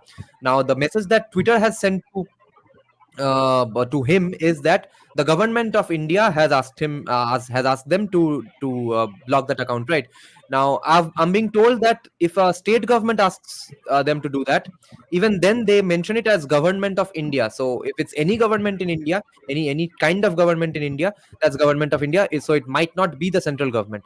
So that's what it is at the moment. So yeah.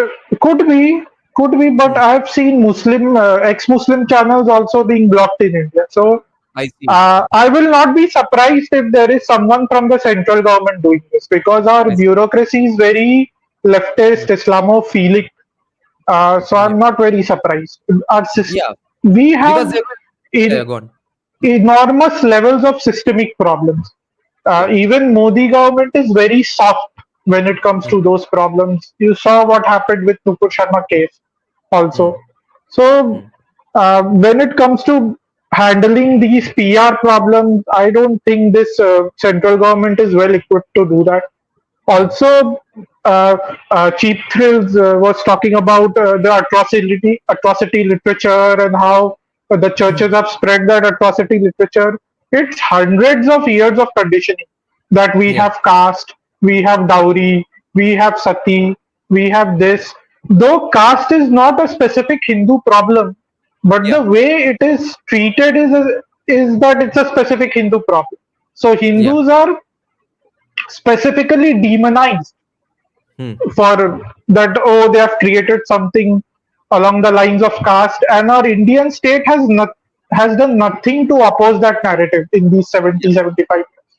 So Now, all these, have you read the SCST verdict judgment, the PDF?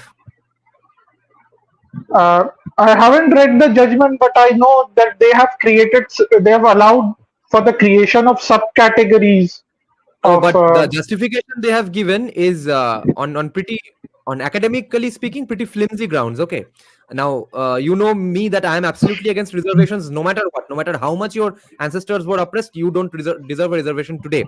You can learn how some families function better, of course, but no, reservation is a bad thing. But if I was an SC/ST rights activist kind of a thing, I would be absolutely appalled by this judgment, because the things they have mentioned there has absolutely no historical basis, no academic basis. Okay, and anyone with a sociology masters can debate those judges and defeat them in a debate. Okay, they have said absolute insane things that are said by just a small section of the Hindutvadi right wing, the Edenist wing. Okay, who say that no atrocity, no discrimination ever happened in the history of the country, and they have used insane sentences like saying, yes, the problem was for a while widespread widespread, but society at large rejected it. So how does society at large reject something that was widespread? Oh, and they use Krishna's quote in Gita to argue that Hinduism never even called for birth based varna. It was all about guna. So bhai, you know the kind of backlash I face. I quoted stuff from Brahma Puran, quoting Lord Shiva himself. Lord Shiva goes on saying explicitly, as clear as possible, that birth has nothing to do with it. It's all about your actions. So even there in that comment section, there was a Brahmin guy, I remember, who said that I have a PhD in microbiology or some shit, so I know about this with even more authority, that yes, it's all about Punarjanam. And if you have Punarjanam, and if you believe in Punarjanam, the very fact that you were born in a Brahmin family today, that cancels out all other things. What's your guna and all comes later. You were born in a Brahmin family because you did some nice stuff in your past life, right? So end of argument. But those judges quoted Lord Krishna from Gita to justify that no discrimination ever happened.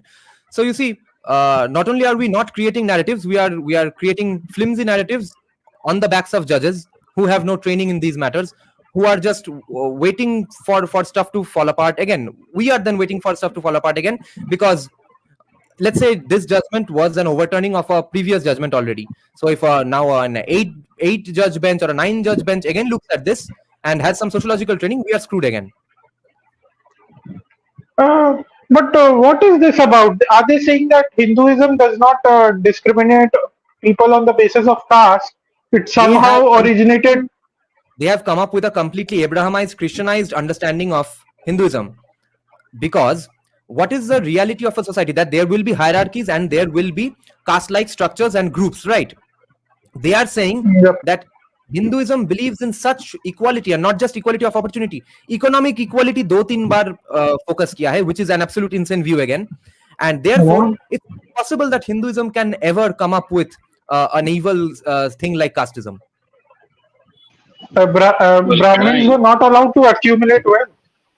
What kind of a judgment is this? You'll have fun. Okay. Then we'll take the next guest. Okay. You stay on. Okay, sure. If we get time, we'll take you back again. Next is agnostic observer. Hello, agnostic Long observer. time no see. Oh, acha. Hi. Hi. So, which topic should I take now? Because you have diverted to the caste narrative and from Bangladesh. Yes. Well, first let me take about Bangladesh. But you see, the thing that happened in Bangladesh, we were seeing it, practically I was seeing it from a long time. So I have talked to many Bangladeshi people, not who came before, like your family or people like that, people that are from Bangladesh. Okay. I have, coincidentally, I didn't reach out to them. I just interacted with them due to my travels and work and all those things. I've always felt an alienation from India. Those hunky-dory stories that India is very highly regarded in Bangladeshi society and all those things were all bullshit. Yeah. Okay, because now that's not the for the fault of your audience. I think your audio is breaking up. Hello. Yeah, you're Am going. I audible? Yeah. Yeah. Means I'm not saying that it's completely fault of Bangladeshi people. Means we have our faults too. Means after 1971 war, we just pulled out raw completely and Yeah. gave complete freedom to ISI to run the show there, and they changed the entire narrative that it was all Mukti Bahini. Who is India? India never did anything, and sometimes even they push the narrative that all those atrocities that was done was by the Indian army, not by the Pakistani army. So what can you expect? And the thing is that you cannot change these things on a overnight things. Narrative war does not work on overnight. Means I'll not go deep into the things that we can do right now and things Yeah. like that. You should not talk about those things in public, because the more probable actions that you can take, you talk in public forum, government's hands get tied. Even if they wanted to take that action, the opponent will know that, okay, this is a possible thing that we can do, and so we don't. But Yeah. so I'll not talk about those things. Yeah. Next is that related to this caste narrative. First Yeah. of all, you need to understand that the entire judiciary and Indian law is completely based on Christian narrative. I don't know if you have heard JSD is one of the interviews I heard a long time ago. I don't remember which one. I cannot even give you the link for that. I lost it. But the thing is that Indian common law, the common law that we have, it is based on British common law. Yeah. And British common law is based on Christian common law. Because Britain is not a secular country. Yeah. It's a Christian country. Yeah. Constitution is a Christian country. So all the outlook or the perspective that our judges and the judiciary gets is from Christian perspective. So it's very normal that they are viewing Hinduism from the that perspective. And second of all, we Hindus also need to distinguish between two particular phenomenon in Hinduism itself. Okay. First thing is, there is a scriptural guideline. I wouldn't say diktat, but guideline, which is fairly secular and does not discriminate for most part until unless you do something wrong. And there are social norms that evolve, or say society rather than evolving devolves due to nepotism and self-preservation and selfishness. That I want my children to become better than mine, so I will, as giving my gunas to my children, I will hamper the potential opponents of my children's growth.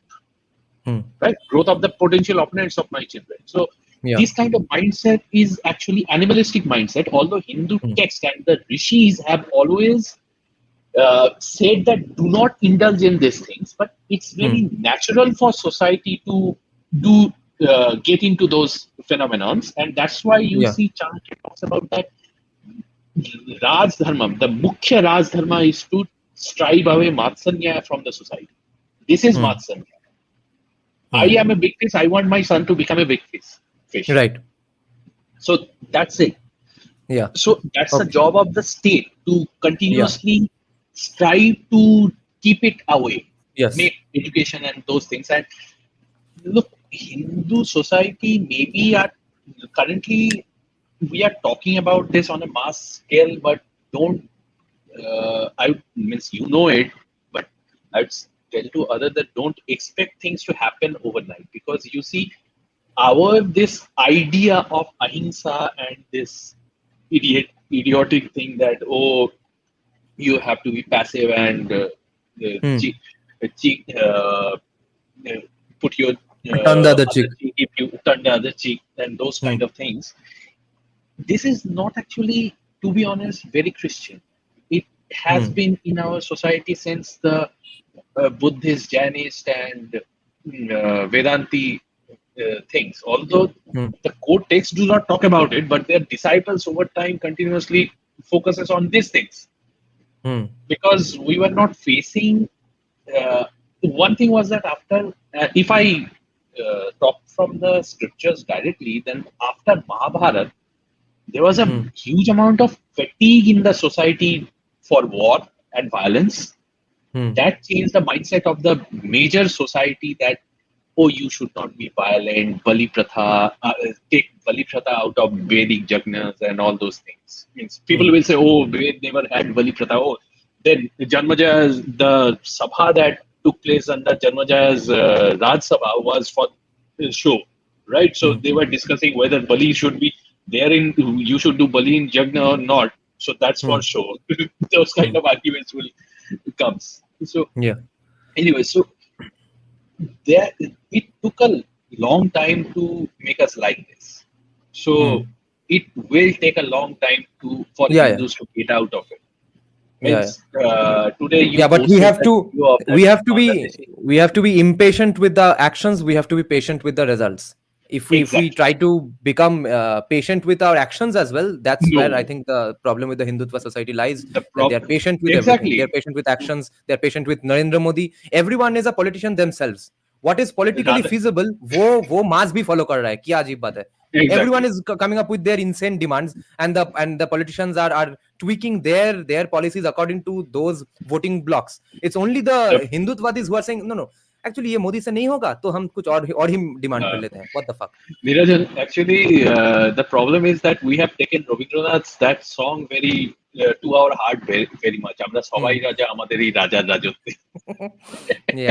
We have all become kings, so we are all running kingdom. Good for democracy, but not good for this kind of situation. Okay, Nirbhay God is saying. क्या बंगाली आग लगी तब कुआं खुदने निकले. अरे भोसरी के तुम मेरे चैनल में 2 साल से हो कि नहीं? Go ahead. What I was saying that what you were saying that do not be impatient with be actions. Patient with the result and impatient with the action. And Krishna actually told the same thing in Mahabharata, na? Means the Gita. The most famous quote. What was he talking about? Karmanyavadhikarasya ma phaleshu kadachana ma karma phala turbu mate sangotsya akarmadi. Do not fall for akarma. अकर्म पे focus मत करो. ये मत सोचो कि मैं कर्म नहीं करूंगा तो कुछ भी नहीं होगा. Right? So do not strive for the fruit of the action, but do not fall for non-action also. You have to act, because I don't think you will get the fruit. You act and get the fruit.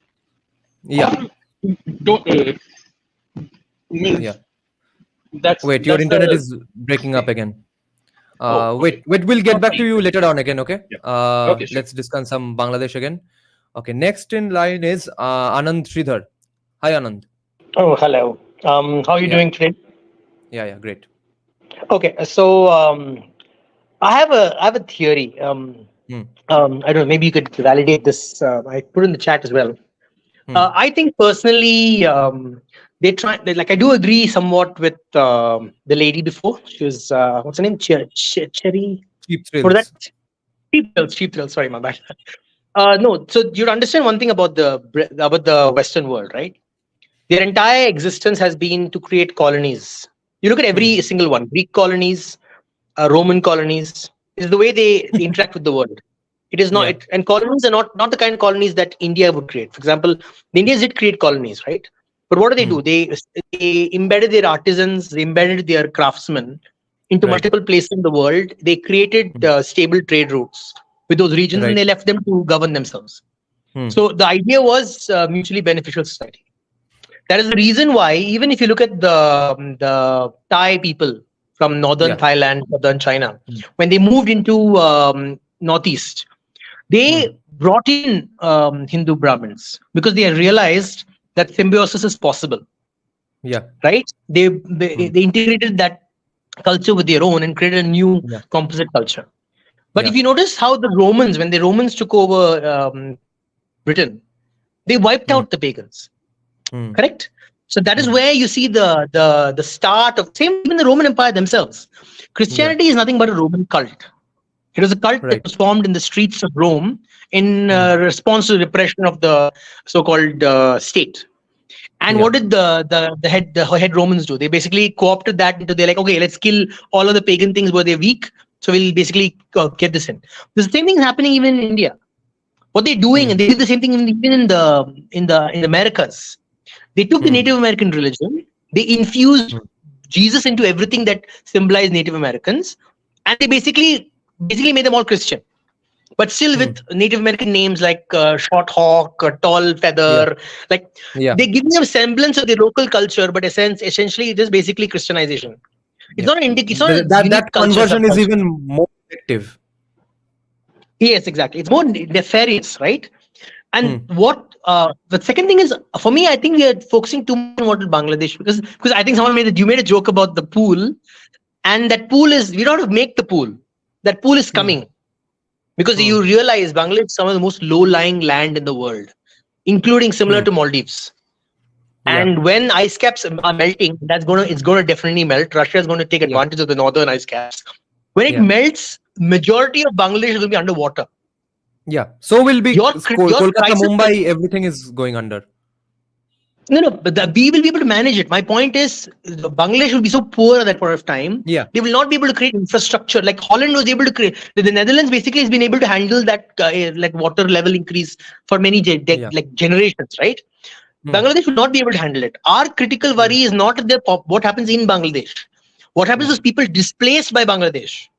Right. You understand? Your critical issue is going to be that. And we are not thinking long term about that. We are thinking very short term about what happens tomorrow. Even I'm telling you, the Hindus will face the Hindus. Sorry. What do you think is the solution to that? Because all I can think of is strict law and order, because that's how Saudi Arabia and UAE seems to manage it. Yes, that is perfectly exactly that. You understand. It is not about whether it is authoritarian or whether it is communist or whether it is our Hindutva type. People respond to clear lines. Exactly. The thing is, there's no clear lines in India. Everything's a vague discussion. Even Hindutvawadi is what every random person has a different idea what Hindutvawadi is. Right? There's no clear understanding of this is what Hindutvawadi is. If you differ somewhat, okay, you create Hindutvawadi part 2 and you label it Hindutvawadi part 2. So people have an understanding of this versus that. The problem is everything is an amalgamation and your opponents can label you with anything. Yeah. See, the fundamental problem is even the RSS. I always get confused about this. When the RSS started off in the beginning, when they were looking at how Hitler was dealing with the nationalists in Europe, were dealing with their issues, they changed over time and they realized what that nationalism was like. It was not something they wanted to pursue here. But they never clearly defined this is pre-Hitlerian understanding of nationalism and post-Hitler. They say, okay, we don't agree with this anymore. Clearly, we're saying they're removing this. These things don't make sense to us. It is they happen to adopt they basically rejected that Hitler stuff in the background. So even till today, the leftists can literally say, see, go look at this book by this guy is written in that long back. There's no clear repetition and transition, right? Yeah. Same way. Take from the time of RSS under, I think, what's it, Shama Prasad Mukherjee, right?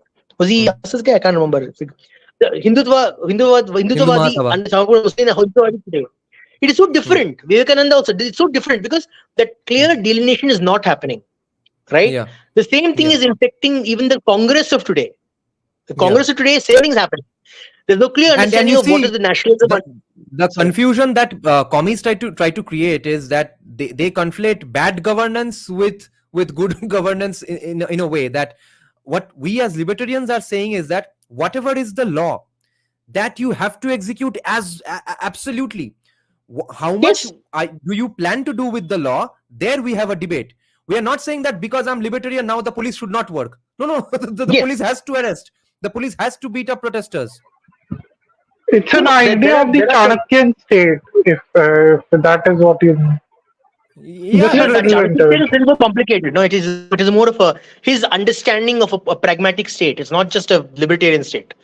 Chanakya has a lot of strict rules that the libertarians may not be okay with, right? Yeah, because like the point fundamentally is there is a correct. But you understand, even libertarianism will, and my philosophy fundamentally is you must adapt to the time and the environment that you live in. Any perpetual ideological purity damages your ability to change and create new systems for the thing. The problem I have with the Indian government, like even the Indian government, even the Hindutva government, is that they're not willing to adapt as fast as they should. They're like still stuck in the past. Right. So the third thing is, we are forgetting that even libertarianism, fundamentally, it requires you to have a social contract with a fellow man. Because if you don't have that, there is no libertarianism either. Because what happens then, if you don't have a contract, you basically go back to hunting one another. Basically, you're like the two chimpanzee troops.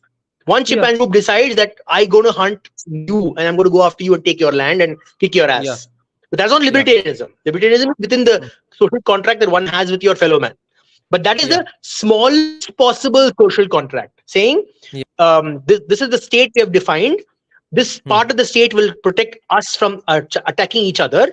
But within my space in the state, I will do what I want. Those rights at any cost. Exactly. Because how will you protect the libertarian's right to be libertarian if there's no state to protect it? Yeah. You understand? So a libertarian says there can be no state is a foolish libertarian. But there is one kind of libertarian which I think mentioned to you last time, with the anarcho-capitalists. They believe that corporations will take the place of the state. So for example, imagine you and me are living side by side, right? There may be third party libertarian who will say, both of you seem to have a problem with no road in front of your house. I will build the road out of my own money, but you will pay me like a fee for using that thing. Subscription fee. You notice the state is here. A state exists, but it just happens to be a corporation, not one that's elected, not that one that can be governed. So you can't govern. You can just say, I want this service. Another person who takes the service will say, I want this service. They will find the most suitable service and provide the common thing that everyone wants. So it's still a state of a sort. It's just not one formalized for where you can vote. Yeah, that's basically. Oh, one more thing. I forgot about this. One last thing. I think you were discussing this earlier.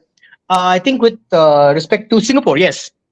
The reason why Singapore works so effectively is because they believe that the state can be socialist to an extent. So, for example, they give low cost healthcare, right? They basically say we can provide everything that the citizen needs, but you will not give them freedom. So, what does it do? It says your freedom is limited in context of what your what the state gives you. It's a very Chinese concept, okay? It's a very Confucian concept that you are creating this structure of the state where you are limiting your voice, because everyone will succeed better if you limit your voice. So true freedom can never exist there. But you can have some kind of freedom. For example, in Singapore, you can mock the prime minister, but in Bengal you can't mock your chief minister. You see the difference? There they will jail you. So, for example, if I tell the prime minister that you frauded 10 billion bucks, you go to jail for that. You can't prove it, right? But you don't go to jail. But in Singapore, you can say that our PM looks stupid in that pink shirt. But you can't say the same thing in Bengal. So you see that the problem here. What is the freedom we are engaging in? We are engaging freedom of malice, not freedom of information. The freedom of speech is very odd here. I don't understand how it works. Because I think everyone's a snowflake. Everyone's worried about, I'm offended. How dare you offend me? That's the thing. The answer for everything from everyone is that tag someone on Twitter, some minister on Twitter, and say that arrest this guy because I can't debate them.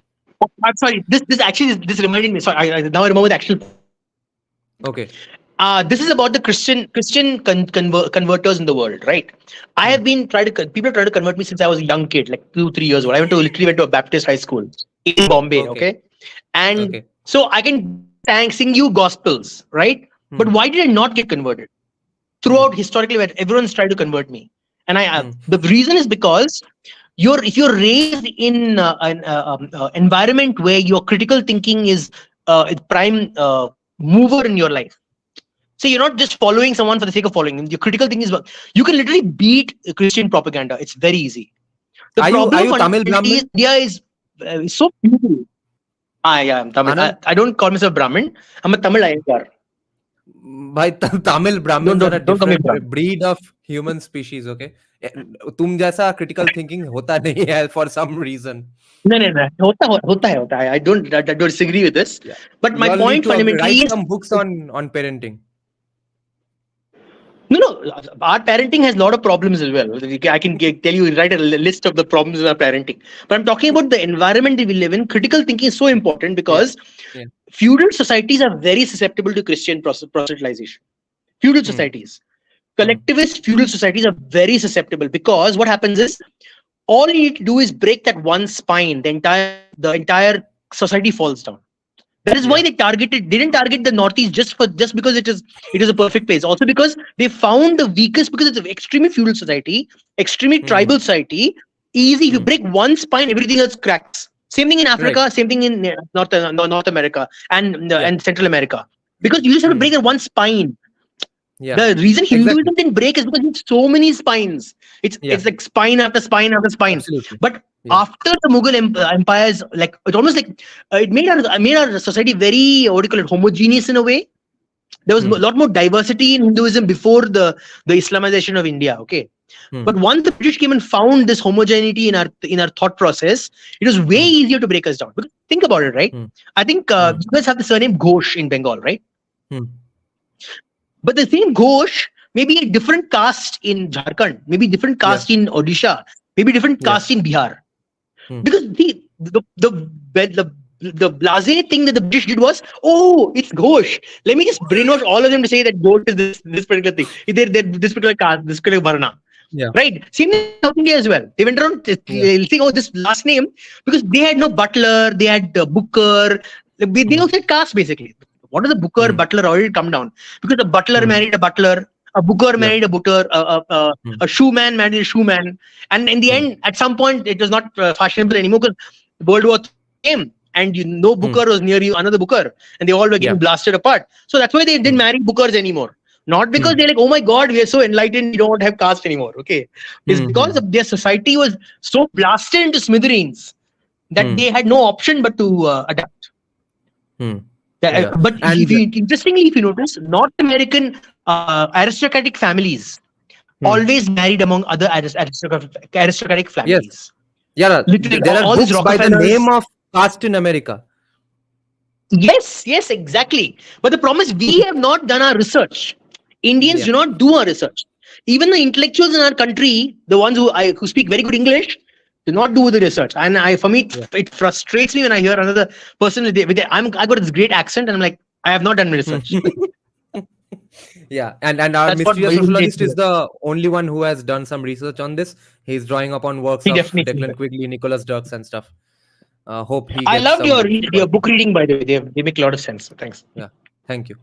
Thank you, Anand. Show me. And next we will take Abir Zen, okay, because he's directly speaking from Bangladesh, okay. And before that, let me just make one other point that, as an example, as a continuation of what Anand Sridhar was saying here. So, for the past few days, I have been looking at different walking videos, drone videos of a place called St. Andrews in Scotland, okay. So I really like that place. I like the university there. Declan Quigley was from that university, so I have some fascination for that place. Now, even that place has a similar history. For some time they are not Christian, then they are all of a sudden Roman Catholics, and during the 1540s, okay, Protestants come there and burn some churches, kill a lot of people, and as a reward for that place becomes Protestant, and now they will get one slap from all these Muslims and they will turn Muslims like this. What a weird society. And they have advantages of that kind of uniform thinking, right? That you hit them, they are all united here, or when they do fall, the entire thing falls.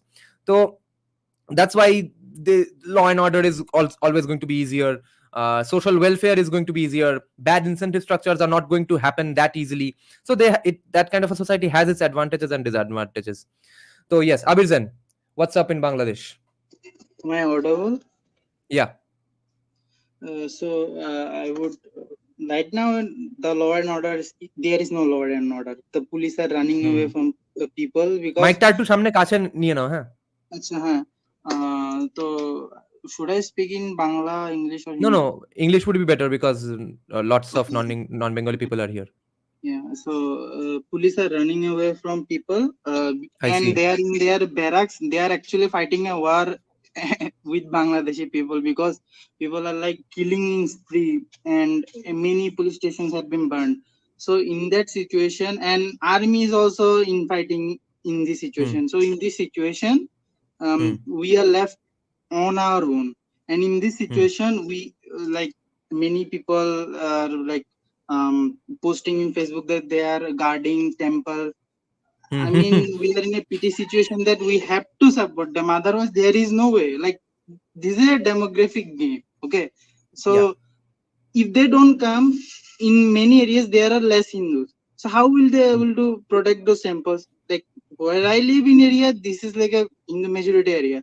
So, we actually like ran away a lot of people. Like, actually, miscreant came in our place. But due to our number, they were gone. In the day when they were celebrating the resignation of fascism. Okay. So we have to play the secularism game. There is no other way. Right. Okay. Yeah. And I see. Again, what Abeda was saying, that what can be done for Bangladeshi Hindus. Actually, you have to support the secularist, atheist people, and especially the atheist, because they are the one that speak openly about atrocities on minorities, whether it is Hindus, Buddhists, Christians, or even hill track people. Because hill track people like Adivasis, they are also under attack, and they were actually more under attack during this Awami League regime. So we have to support them, and actually we have to mainstream them in every area. Otherwise, no voice will come from here. Because the party that is currently in like the interim government, the Jamaat, like they are like a softer version of Taliban. And so that is true as far as we've heard. And it is purely a demographic game, and I think you guys should be aware like of your demography, because all the problems we are having is because of demography. Without like we are 7%, I don't know, according to the data. So even if one leadership comes from our Hindu community, what will he able to do? He will just speak, okay, Hindus are killed here, burned here, but nothing beyond that. No, you have to, action on the ground won't happen. The action on the ground is okay. Let me speak. Let's say many people are saying that if Awami League is gone, then Hindus will be gone. First of all, BMP came 2 times. We were alive then. Many atrocities happened. The only difference is that when Awami League is in power, the police will come. They will do investigation, and maybe by chance the atrocities, if they are Jamaat, note the point. If they are Jamaat or BMP, then they will be caught. If they are Awami League, then they won't be caught. It has happened. Okay. In Kushe Sharod, in 2021 Durga Puja, many of you know what happened. The perpetrator, Iqbal, whose name was, he said he is now in custody, but he has been branded as a mentally ill person. Suddenly he is mentally ill person. No justice has been done to him. Even I am hearing that he is being left out of the jail. And now tell me, which mentally ill people and takes the Quran and puts it into Durga Puja, and the local police was filming it. The police who came here, the SP who came here, filmed it and shared it.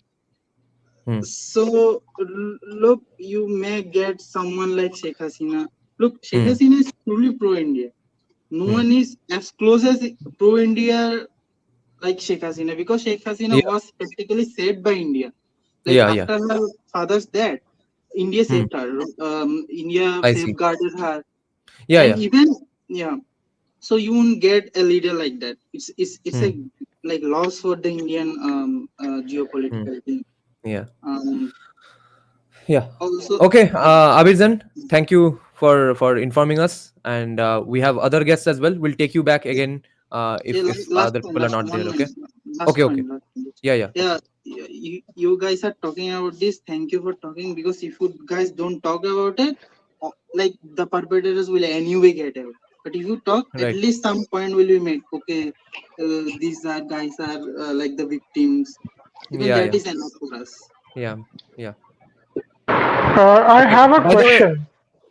M. So Shastri, because you are making great points in the private chat. Put those in the original chat only. Yeah, go ahead. Who was talking? Abhay or Anand Sridhar? Who I was have talking? a yeah, I was point. talking. Yeah, go ahead. I was talking. Uh, can you tell us more about the Awami League? How are they protecting Hindus? Are they very pro-Hindu, or are they also bigoted against Hindus? Is it like right and the far right kind of a situation, or are Awami Leagues really somewhat Yeah, protecting Hindus or something good question. like that? Abhizen, the question is for you. Okay, how is the Awami League actually? Is it pro-Hindu? Have they ever really protected Hindus? It's only thing I can say, it's better tokenism, because I see. Well said. I will give you some cases. Like, there is a guy named Vishwajit. If you search, you will find it. The tailor, he was a tailor, Hindu tailor, who was in daylight killed by Awami League, Chhatro League, the guys who are being persecuted now. They are even the persecuted than us. They killed him in daylight, in accused that he was a Jamaat. Now imagine a Hindu being a Jamaat, but he was killed due to some vendetta. Then even if you look at Abhijit Roy, I think he was a famous secular blogger. Yeah. He was also killed daylight by same Awami League people, right? In the name Okay. of Islam. So in the name of Islam, Nice. everyone is like one. Okay. The I only see. thing is that when Awami League came, Hindu people got into the Sarkari Politics. Naukri, that is government. No, not politics that much, but government I see. institutions more, because BMP actually used to not allow Hindus to promote. That was I actually see. happening. So only that has happened, and due to some Indian pressure, some justice was done to those people, and it was actually Awami League's politics that they were anti Jamaat. It was not because of Hindus that they became anti Jamaat, because Right. Awami League's politics is kind of a secular, and even what is happening to Sheikh Hasina is her own fault, because in Supreme Court of Bangladesh there was a statue, the lady with the blindfold. The Islamist in 2015 or 16 asked that this is an idol, it should be removed. And Sheikh Hasina removed it. There was no pressure for her. She did appeasement. Yeah. She wanted to do a new kind of Islam. I But then see. it backfired, So yeah, because so I guess if we are talking about these things 500 years from now, we will just think of her as like just another Akbar, maybe. Not something fascinatingly pro-Hindu. Ekdam. Right. Okay. Thanks, Abhirzan. Stay safe as much as you can. Can I quick ask him a few questions? Is this okay? Yeah. Anand Sridhar has a question for you, Abhirzan. Yeah, go ahead. Yeah, so I'm interested in the Hindu communities and the atheist communities within Bangladesh. Are they very spread out geographically? I mean, the atheists cannot be actually found in a demography. They are like they are No, hidden the actually. Hindus first. Let's tackle Hindus first. Yeah, Are they very? So, yeah, they are spread out majority in Chittagong, Sylhet. These two areas are the biggest, and then in Dhaka, some Josor, some in Barishal, some. So the biggest major. In fact, all the like protest for atrocities against Hindus actually happen in Chittagong and Sylhet area. Like the massive crowds are from Chittagong and Sylhet area. Other areas are like there, but this is the two place that has most, and this is the two place that can actually survive. Sure. And do they have a very good support structure within the communities for like in terms of like earning, and or are they extremely dependent on the state for sustenance? I mean, kind of or not, because we don't have a reservation for Hindus, and we don't get I think what is called freebies. There is no freebies in Bangladesh. No, I meant in terms of economic sustenance. Are they economically independent of the state, or they are dependent on the state extremely? Like if the state changes the policy, will it fall apart? Like will the Hindu community not be able to look after itself? No, I guess he's saying that the Hindus are on their own because there are no freebies for them anyway. There are no reservations for them anyway. So I guess it's all on the community only. We were But they do have economic, or are they really poor? Are they rich, reasonably rich, right, middle class, or are they extremely poor or backward? I mean, that's my question fundamentally. Look, there can be two kind of rich in Bangladesh. One is from inheritance, and second is from corruption. So those who have done it, and they have actually, the spineless bastards have left the country. And my request to us all, West Bengal and in India, please throw them out first. Those spineless bastards, they have taken money with them and didn't say left our own, and then they have gone to London and Canada, and you won't believe their money. Okay, they are millionaires. Okay, so So Anand, there are some upper caste Hindus who are rich and who have some nice high cushy jobs as well in the government. So they are like first generation rich or second generation rich at max. All the lower caste people are dirt poor. Those are the people left behind by Jagannath Mandal. Okay. So the basically, model they depend on the state. Yeah, but there is nothing to depend on the state as well for. So you'll have to just be poor and on your own anyway. Right. And the second question was about ISKCON specifically. Are ISKCON's proselytization having success? Is that why they're getting targeted so frequently in Bangladesh? Yeah, it happens. Love Jihad also happens. Are they successful at proselytization there? Yeah, some in some way. I see. And that's why they're getting targeted? The most proselytization happens to poor people actually, and it is honestly, if I speak, it is okay for them to become like that, because we are not that much united here. We are united, but not in a way that we are expected to. Okay, because after this event or 21 first, and our eyes open after 2021. I see. Okay, when the attack happened, the response we got from all the secularists and all the so-called right. I can't. So it has, and that is the sad reality. That Hindus need smacking their butt to open their eyes. Yeah. So see, guys, non-Bengalis, see. And maybe you can just validate my. Yeah. Go ahead, Anand. One last thing I want you to validate my suspicion that there are not many white people, white journalists among the poor Hindu communities reporting on the difficulties they face. Am I right? Absolutely not. Well, Anand, on that note, no one reports on Hindu atrocities, means atrocities on Hindus in the world. Yeah. That's not. Yeah. That's not. Well, I wanted to mention one thing, that what Abirjan said, that Jamaat is basically softer Taliban. I disagree with that very point, that Jamaat is soft Taliban. You need to understand the history of Taliban and Jamaat.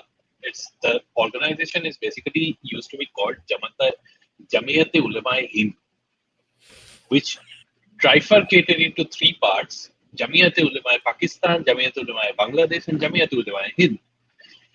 This particular thing is related to Deoband, and which is related to the Wahhabis. The Abdul Wahhab of Arab, means the chief of that Wahhab and the chief of this Deoband were classmates in Makkah or Medina. I don't remember that. Basically, if Wahhabism is the father of radical Islamism, then this Jamaat or Jamiyat-e-Ulama-e-Hind, or this particular thing, is the mother of that.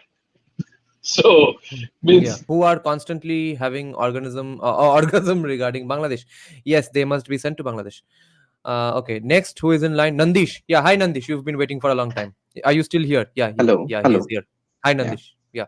So, my point of view is the unrest that's being in Bangladesh is a very big security risk for India.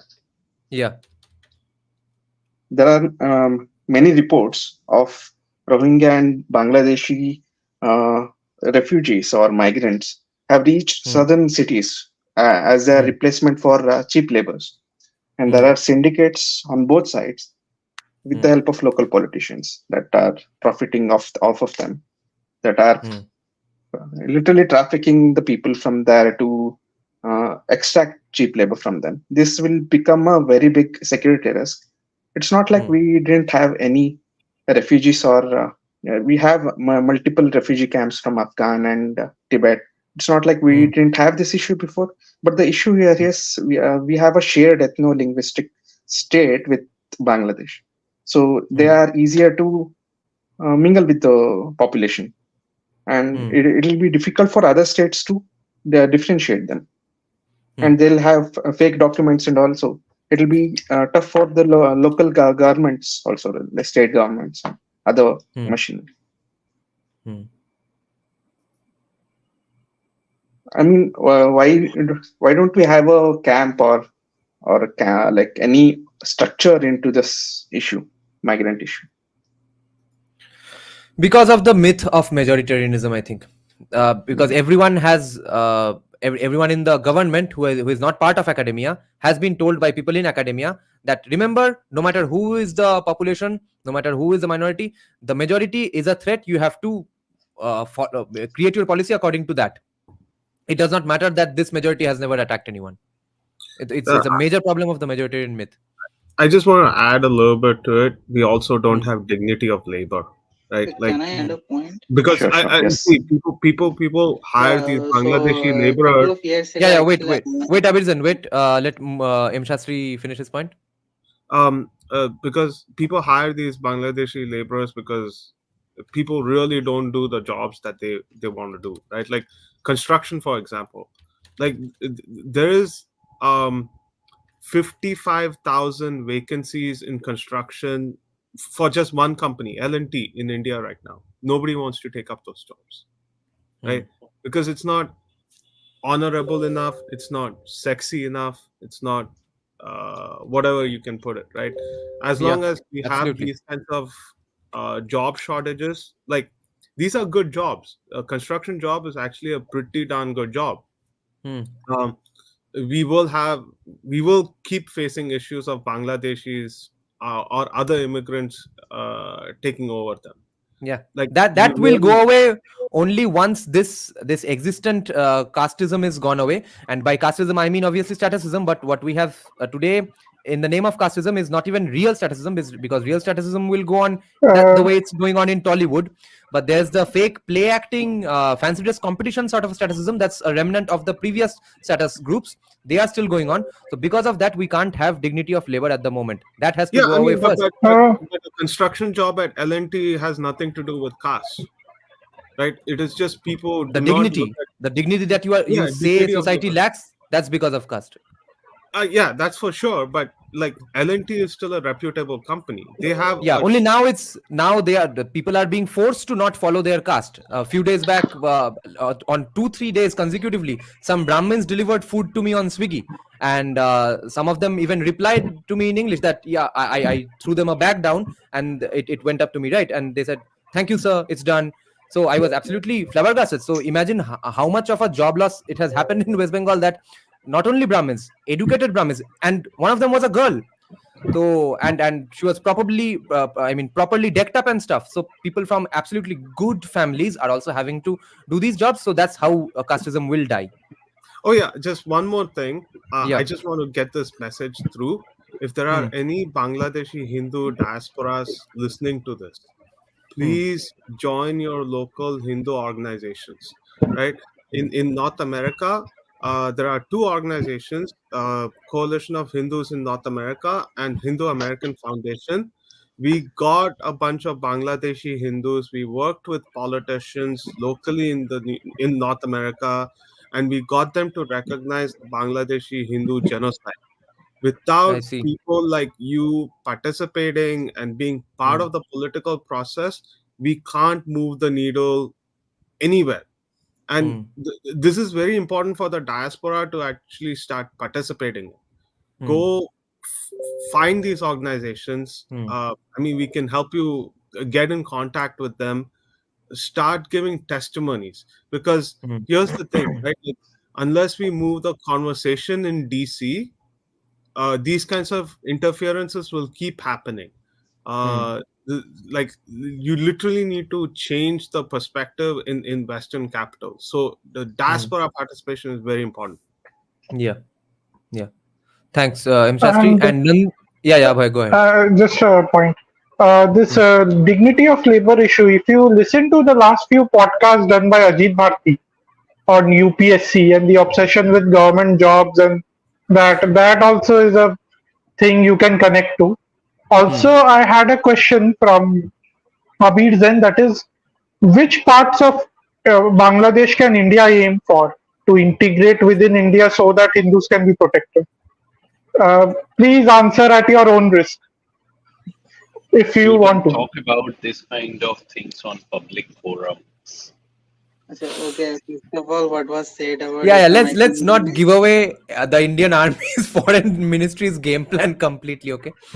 I think it is already in the public domain because many intellectuals have already discussed it, that Shama Prasad Mukherjee's idea was to take certain part of Bangladesh to broaden the chicken neck. So in proportion of the Hindu population of East Pakistan. Yeah, at least I'm saying that chicken neck must be taken away. It's a public demand that annex fucking Bangladesh. I agree with this. So, and remember, guys, just a notification sort of a thing. Reminder: do not discuss Islam at all. Okay, we all want to go home alive. Okay, now continue. I have a little disagreement with your summary, like the summary of the what do you call it, the system argument, right? Why do people not want to do particular jobs? See, the same people, same Indians, right, who went to South America or went to North America, when they arrived there, they took up jobs that were considered extremely low class in India. Like, for example, a lot of the Gujarati population that went to North America, they started running small inns that they would never have run in their own country, right? Because you see, necessity is the mother of invention. The problem fundamentally in India is because of the socialized system of our country and the structured way in which services are provided, people do not have the necessity to reinvent themselves. Exactly. See, even caste fundamentally comes from the idea that you don't need to reinvent yourself. Yeah. So, for example, imagine it's a guild. Exactly. You hit the nail on the head, and especially when your guild is very profitable in its functioning, you are incentivized to keep the guild going, and you would not want to. You won't want to incentivize someone else from another group coming and getting access to your wealth. See, because you remember one thing: human beings are animals, and animals work on the basis of investment now, rewards later, right? Yeah. When an animal builds its nest, it's not building its nest for someone else; it's building it for its progeny, right? This is a fundamental. This is a problem with all sociologists in the history of the world. They don't understand evolution. They don't understand basic science. It's like this moralistic argument that doesn't look at the fundamental needs of a animal, which basically what humans are. The idea is that these guilds will not want to incentivize another person from another guild taking on the value of the historical effort that their communities have provided. It is basically that's all it is. Fundamentally, it's not because you think that you're better than them. You think you're better than them because you work so hard for the stuff that you had, and you're like, I don't want to give it up for you, and you're the outsider. What happens in modern societies is this structure of incentivization is taken away because there's no incentive to remain a butler. There's no incentive to remain a blacksmith. There's no incentive to remain a shoeman. The incentive is to improve, go beyond that station, because it's this guild is replaced by class. So you keep going up the class ladder, right? Same thing with this. In India, what's the issue with people not wanting to do physical labor? Because you're incentivized by other things in society to make you not want to do physical labor. Why does everyone want to do IT job? Because you can sit in the AC room, sit and have your coffee and tap on the keyboard and get lots of money. And that's the idea that people have. They don't even understand there are jobs that can pay you much more with more physical labor. Right? The risk reward thing is not clearly defined for most people. And the doubly problematic thing is this idea. We have this that, person next door succeeds in the job, so my kids also will join the same job and succeed the same way. This weird idea that Indians have, that the same way my kid next door succeeded, my son will also succeed the same way. And it leads to a lot of broken dreams. And that's why our government having so much difficulty creating new jobs. That's what my argument was. Thanks. Sorry. That grass is greener on the other side mania is insane, and I've seen it among so many of my women friends as well. They thought that okay, they were the first generation to get the full brunt of feminism into their Facebook and Instagram algorithms. Someone said a few days back on the Team Pool podcast that social media for women is what porn is for men. That it seems to fulfill all your fantasies that will never come true in real life. So I know so many women who are going on quitting job after job, who can't cope with this job lifestyle at all. Jobs where men have succeeded and found fulfillment even maybe, or have gone on with these jobs for millennia. Okay, or even if that job did not exist in millennia ago, but some job or the other was done by men. But this job model itself, I am finding many women to absolutely be incapable at. But their problem is they thought that okay, I am being told, I've been taught and reminded that I was an unpaid laborer housewife. I had to cook and clean, raise the kid.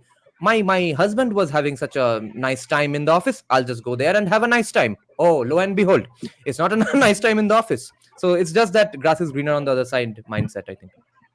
I have something to say on this. I've seen this happening around me also, that women don't like the job stress at all. They are much more comfortable at home within four walls. Generally, what I've seen, they are stress free. They get to spend time with their children, and they like to spend time with their family members more. In general, they are happier, more content compared to women who are doing those jobs and living a masculine life. They are just copying men because. Nirajan, I have a question. Tell me, who among us really want to go to a job at the morning at 7 o'clock, tackling the populace? I think I mean, there are strains of your ambition and your fierce nature that do get triggered in your job, unless you are at a job where you are completely unhappy at. I mean, I don't like to finish all my music projects. In the middle of some of my music projects, I would really like to not do it and maybe start a live stream. But I do like the experience that I will make a song that I have never made, and I will make it better than someone else. You can also do your job from your home, right? But the thing is, when you are told that you have to go to office 5 days a week at morning 7 o'clock, I'm taking an average. If not everyone lives 5 minutes away from their office, right? So let's say 1 hour journey, 8 o'clock in the morning, you have to get out of your house and come back home at 8 o'clock at night. Who of us actually likes to do that? That's so empowering. Honestly, I've seen my father doing that. He was not a jobber. He used to run a kirana shop. Okay. So I've seen him working hard, working his ass off, like anything. And it was not easy. He would rather sit at home and enjoy his time with his friends outside. Not a way he would like to work. We have deviated from the topic a lot. Now we'll come back, okay? And when we'll take Abhay, you back again after some time. Now we'll next take Tushar Singla. Are you still online, Tushar Singla? And I'm online. Hi. Hero. Finally, some people showing face. Okay. Yeah. Good night. I'm from Punjab. I'm not afraid of Islamists. Okay. Yeah, Dada, I want to give a disclaimer. Whatever is discussed about Islam, I condone it. I am a secular. Don't ask me why. Okay. And can I answer Nandish Dash question? Yeah. Go ahead. Yeah. Okay. So let's, for educational purposes, let's say if I was in the hands of like India, I would take, though I am not a geopolitical expert, I would take Chittagong, Sylhet, because they are bordering area, and in 1947 when independence was voted, Chittagong people actually voted to be in India, to be a part of India, but it wasn't because of some like back and forth to Islamist, and obviously there were some great Mahatmas. So yeah, it was I know. also I some. read the history. Okay. Yeah, Okay. Yeah, also Tushar, go ahead. Yeah, so I Go don't ahead. have much to discuss about the topic we are discussing, like what happened in Bangladesh, because I think we have already discussed that in detail. So I'll come back to the topic where uh, whether Kamala Harris is gonna win or Trump is gonna win. So I Yeah. live in Massachusetts, Boston currently, and Okay. I'm surrounded by people. Yeah, I'm not surrounded by any normal person who like call themselves like heterosexual, straight, etc. So I'm surrounded by everyone who is gay, who is polyamorous, etc. So I attended. So my neighbor, who's also a gay couple.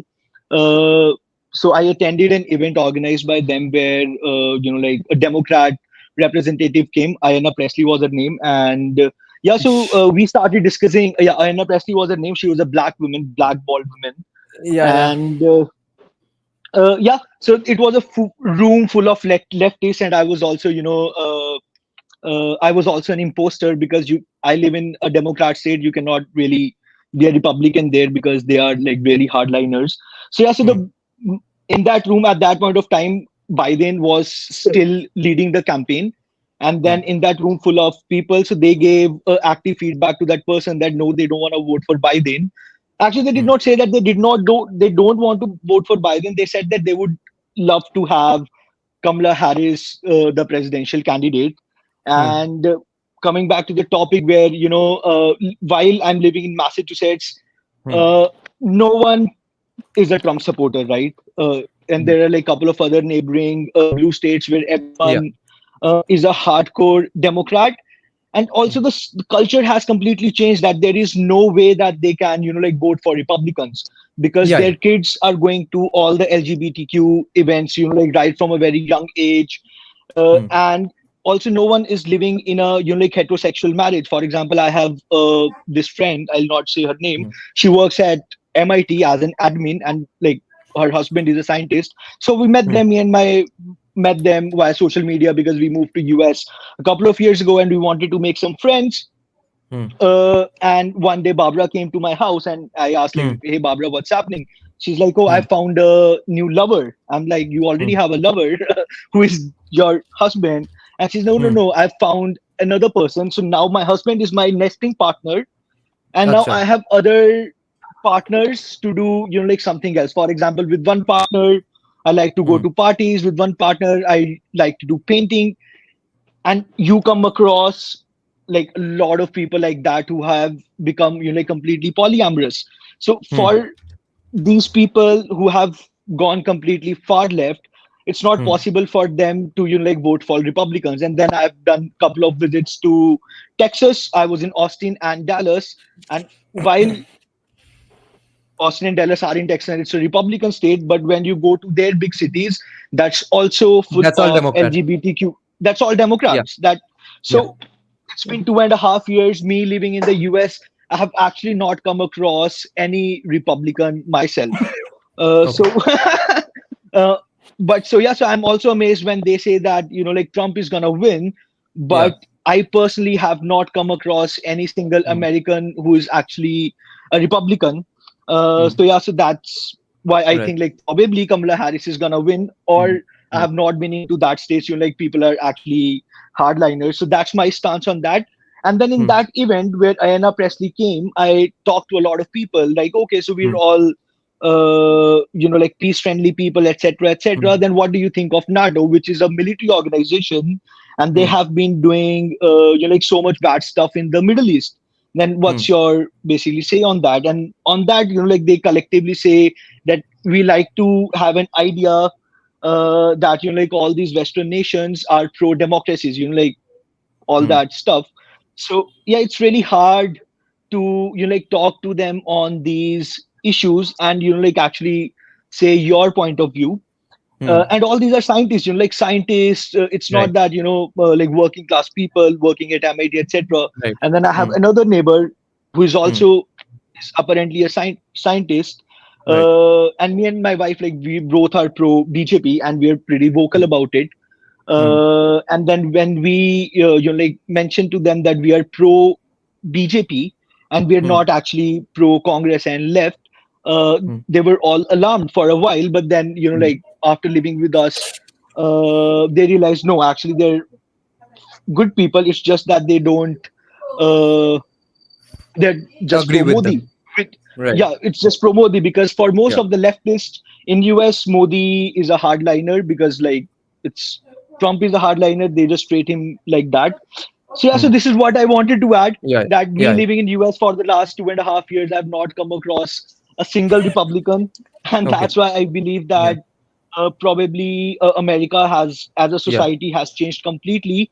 And Yeah. whatever like Christian fundamentalists are there in US, they're actually way less, Yeah. as we see in the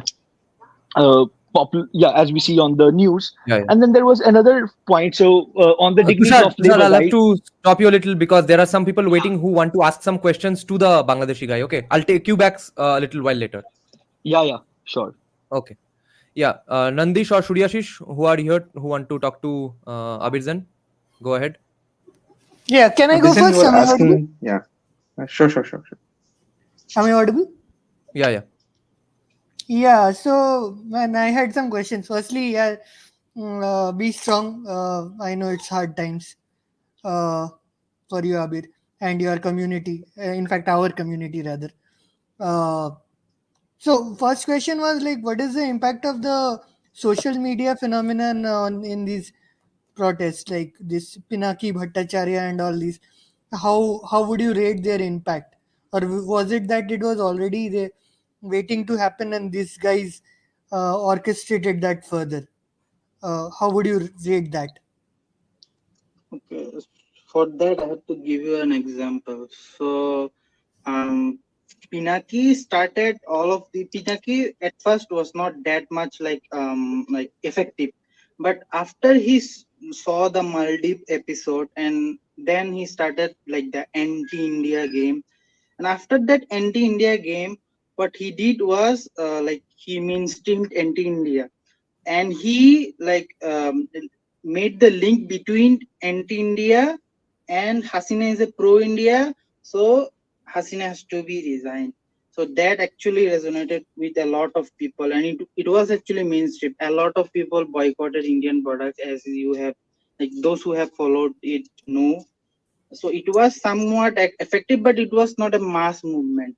What happened was that actually in social media, honestly, Awami League lost the narrative battle because in like I will give an example. In 2013, there was protest against Rajakars. Rajakars are the people who helped Pakistanis kill Bangladeshis and who were on the side of Pakistanis. Yeah. So and they were actually in politics at that time before 2013. So they were major positions in Bangladeshi politics for their like justice, like for their prosecution. A lot of secularists, actually it was started by secularists, it was not even Awami League starting, but Awami League give them support because they are scared, they are also scared. Awami League was also scared. So it was a huge movement, a lot of people came, and at that time Jamaat actually protested against that. And in that Dhaka area, I forgot what the night was. How many Jamaat was killed is still unknown. That was like a massacre level killing, but no one called her fascist, nothing. Though that was 2013, but Awami League owned that narrative.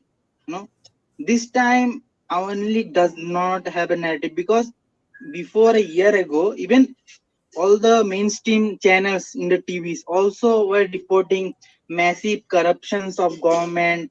Like before this month, 3 government employees ran away with millions of dollars and like millions of dollars. So it actually impacts the people, and the the economic situation is not worse but not also better than before. So it all played an obviously foreign hand. You cannot like choose and pick like influence, obviously, because the social media game was started by this anti-quota protest started by students of Dhaka University and other universities. So group was made on Facebook. In fact, all the information and all the coordination happened in Facebook groups. It's the Okay. Bangladeshi thing. Yeah. Wait, we'll take Nandish's question now. Nandish, go ahead. That you wanted to clear something amazing about the syndicates that are trafficking people. Can you elaborate on that? Yeah. No, are there any people soliciting people around you? So they'll take some money and traffic them to India. I mean, there are people like a lot of atheists ran away to West Bengal, Tripura. These things happen, but we are not like in that situation. Look, to run away from a country, some very horrible things need to be done. Like in 1971, because in 1971, like a lot of Jomidars were Hindus. They ran away from a lot of wealth. Why? Because their like women were raped in front of the, so you can't watch that. So then you have to escape. But luckily, this is not the issue right here now. These are like attacks and atrocities, not a scale of genocide. So you have to like keep in that mind. And also, at one point, I want to tell that how our Hindus will be attacked. Hindus won't be attacked in the name of religion. Hindus will be attacked in the name that he is pro-India, he is a Hindutvadi, because right now, pro-India hatred is mainstream, like as mainstream as it can get. And it is like very easy to tie Hindus with like India affiliation. And if you go to India for even like your medical treatment, you will be like treated as a dalal, those things. And look, we can't even say Hindutvadi. And especially if you like Modi, it's like being Awami League is the same. So this game will play, like you will say. So basically, like what happened in Kashmir, similar to what happened to Kashmiris, Kashmiri Hindus. Also, don't wait for annexation of Bangladesh first. Solve the mini Kashmirs of India, because I know I am following Indian politics. You guys aren't that much better than us, okay? So like fix your thing first, please. Especially West Bengal. I will live in Bangladesh more than West Bengal. Okay, I will go in Gujarat if I will. Okay. So yeah, Nandish, you got any more questions? Yeah, no, that's all. Thank you. Okay. Suryashish, আর কিছু জিজ্ঞাসা করা আছে? Yeah, many actually. So yeah, go ahead. So what is the probable composition of this interim government that is going to be constituted? Is it just like a show, a farce to reinstate some Jamati elements, or how? What is the? Do you have any insights on that? I mean, look, it's a chaos right now. A lot of power grabbing will happen. So it's unclear actually. Because even like 7 or 8 television channels were also burned down. So actually there is like 2 or 3 who actually like, were in favor of students. Those who are even pro-government in face were burned down. So we are not getting any scoops. All good jobs, all disinformation is happening. So I can't say what, like we have to wait. I can't say that India is out of this race. It's not. I don't think so, because look, the current chief, that is the army chief, and the Bangladesh army still like was pro India. Like you won't get them any anti-India statement from them. So if the current chief is there, then you have to expect that India is there, and the escape of Hasina, it won't be possible without the help of India. Like, do you believe that it can be possible? She had 45 minutes to escape. Like, she would be killed worse than her father if she hadn't escaped. So you have to understand, she actually isn't like the weak leader. Had to, because all her other leaderships, those who have taken money and gone to London, they have escaped one day ago. So yeah. Okay. Yeah, one last question, please, Yeah, if go you ahead. don't mind. So, what builds the perception that Hasina is a stooge of India? Like, where did this perception originate from? Uh, Now this is mainstreamed, you are saying, but how did this originate? Is it just because she was like pro? I mean, not pro, but she had some semblance of soft corner for Hindus, or how did it originate? I mean, it's like, look, they are actually like anti-India is there in the heart of, like, at least 60 to 70% Bangladesh is actually anti-India. The idea of But India is why? there. Like, why? I mean, in why is that the Because case? of certain ideology. I don't want to speak it, fill in the blanks, please.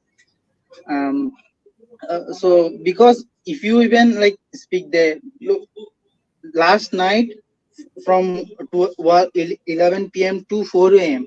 there was a disinformation that Raw was taking the country, and the whole Bangladesh actually didn't even sleep. And then when morning came, they actually know that it was actually a Bangladeshi guy spreading disinformation. But look, how many people believed it. So even if you throw something as gray as spade, it will go viral, and it's a currency right now. So I think it's tied to ideology. I don't want to speak more than that. It's already a risk coming here, but I don't give shit about the Okay, because man. Okay, man. already I have my. I won't push you further. Yeah. Thanks. Yeah. Thanks, man. Guys, filling the blanks. Yeah. Okay. Okay then, guys. Thanks a lot for joining today's live stream. We discussed a lot of nice stuff and important stuff and sad stuff as well. We'll come back soon with these discussions. Hopefully not for such sad situations. It was great talking to all of you guys. Thank you. Good night now, guys. Bye bye. Good night.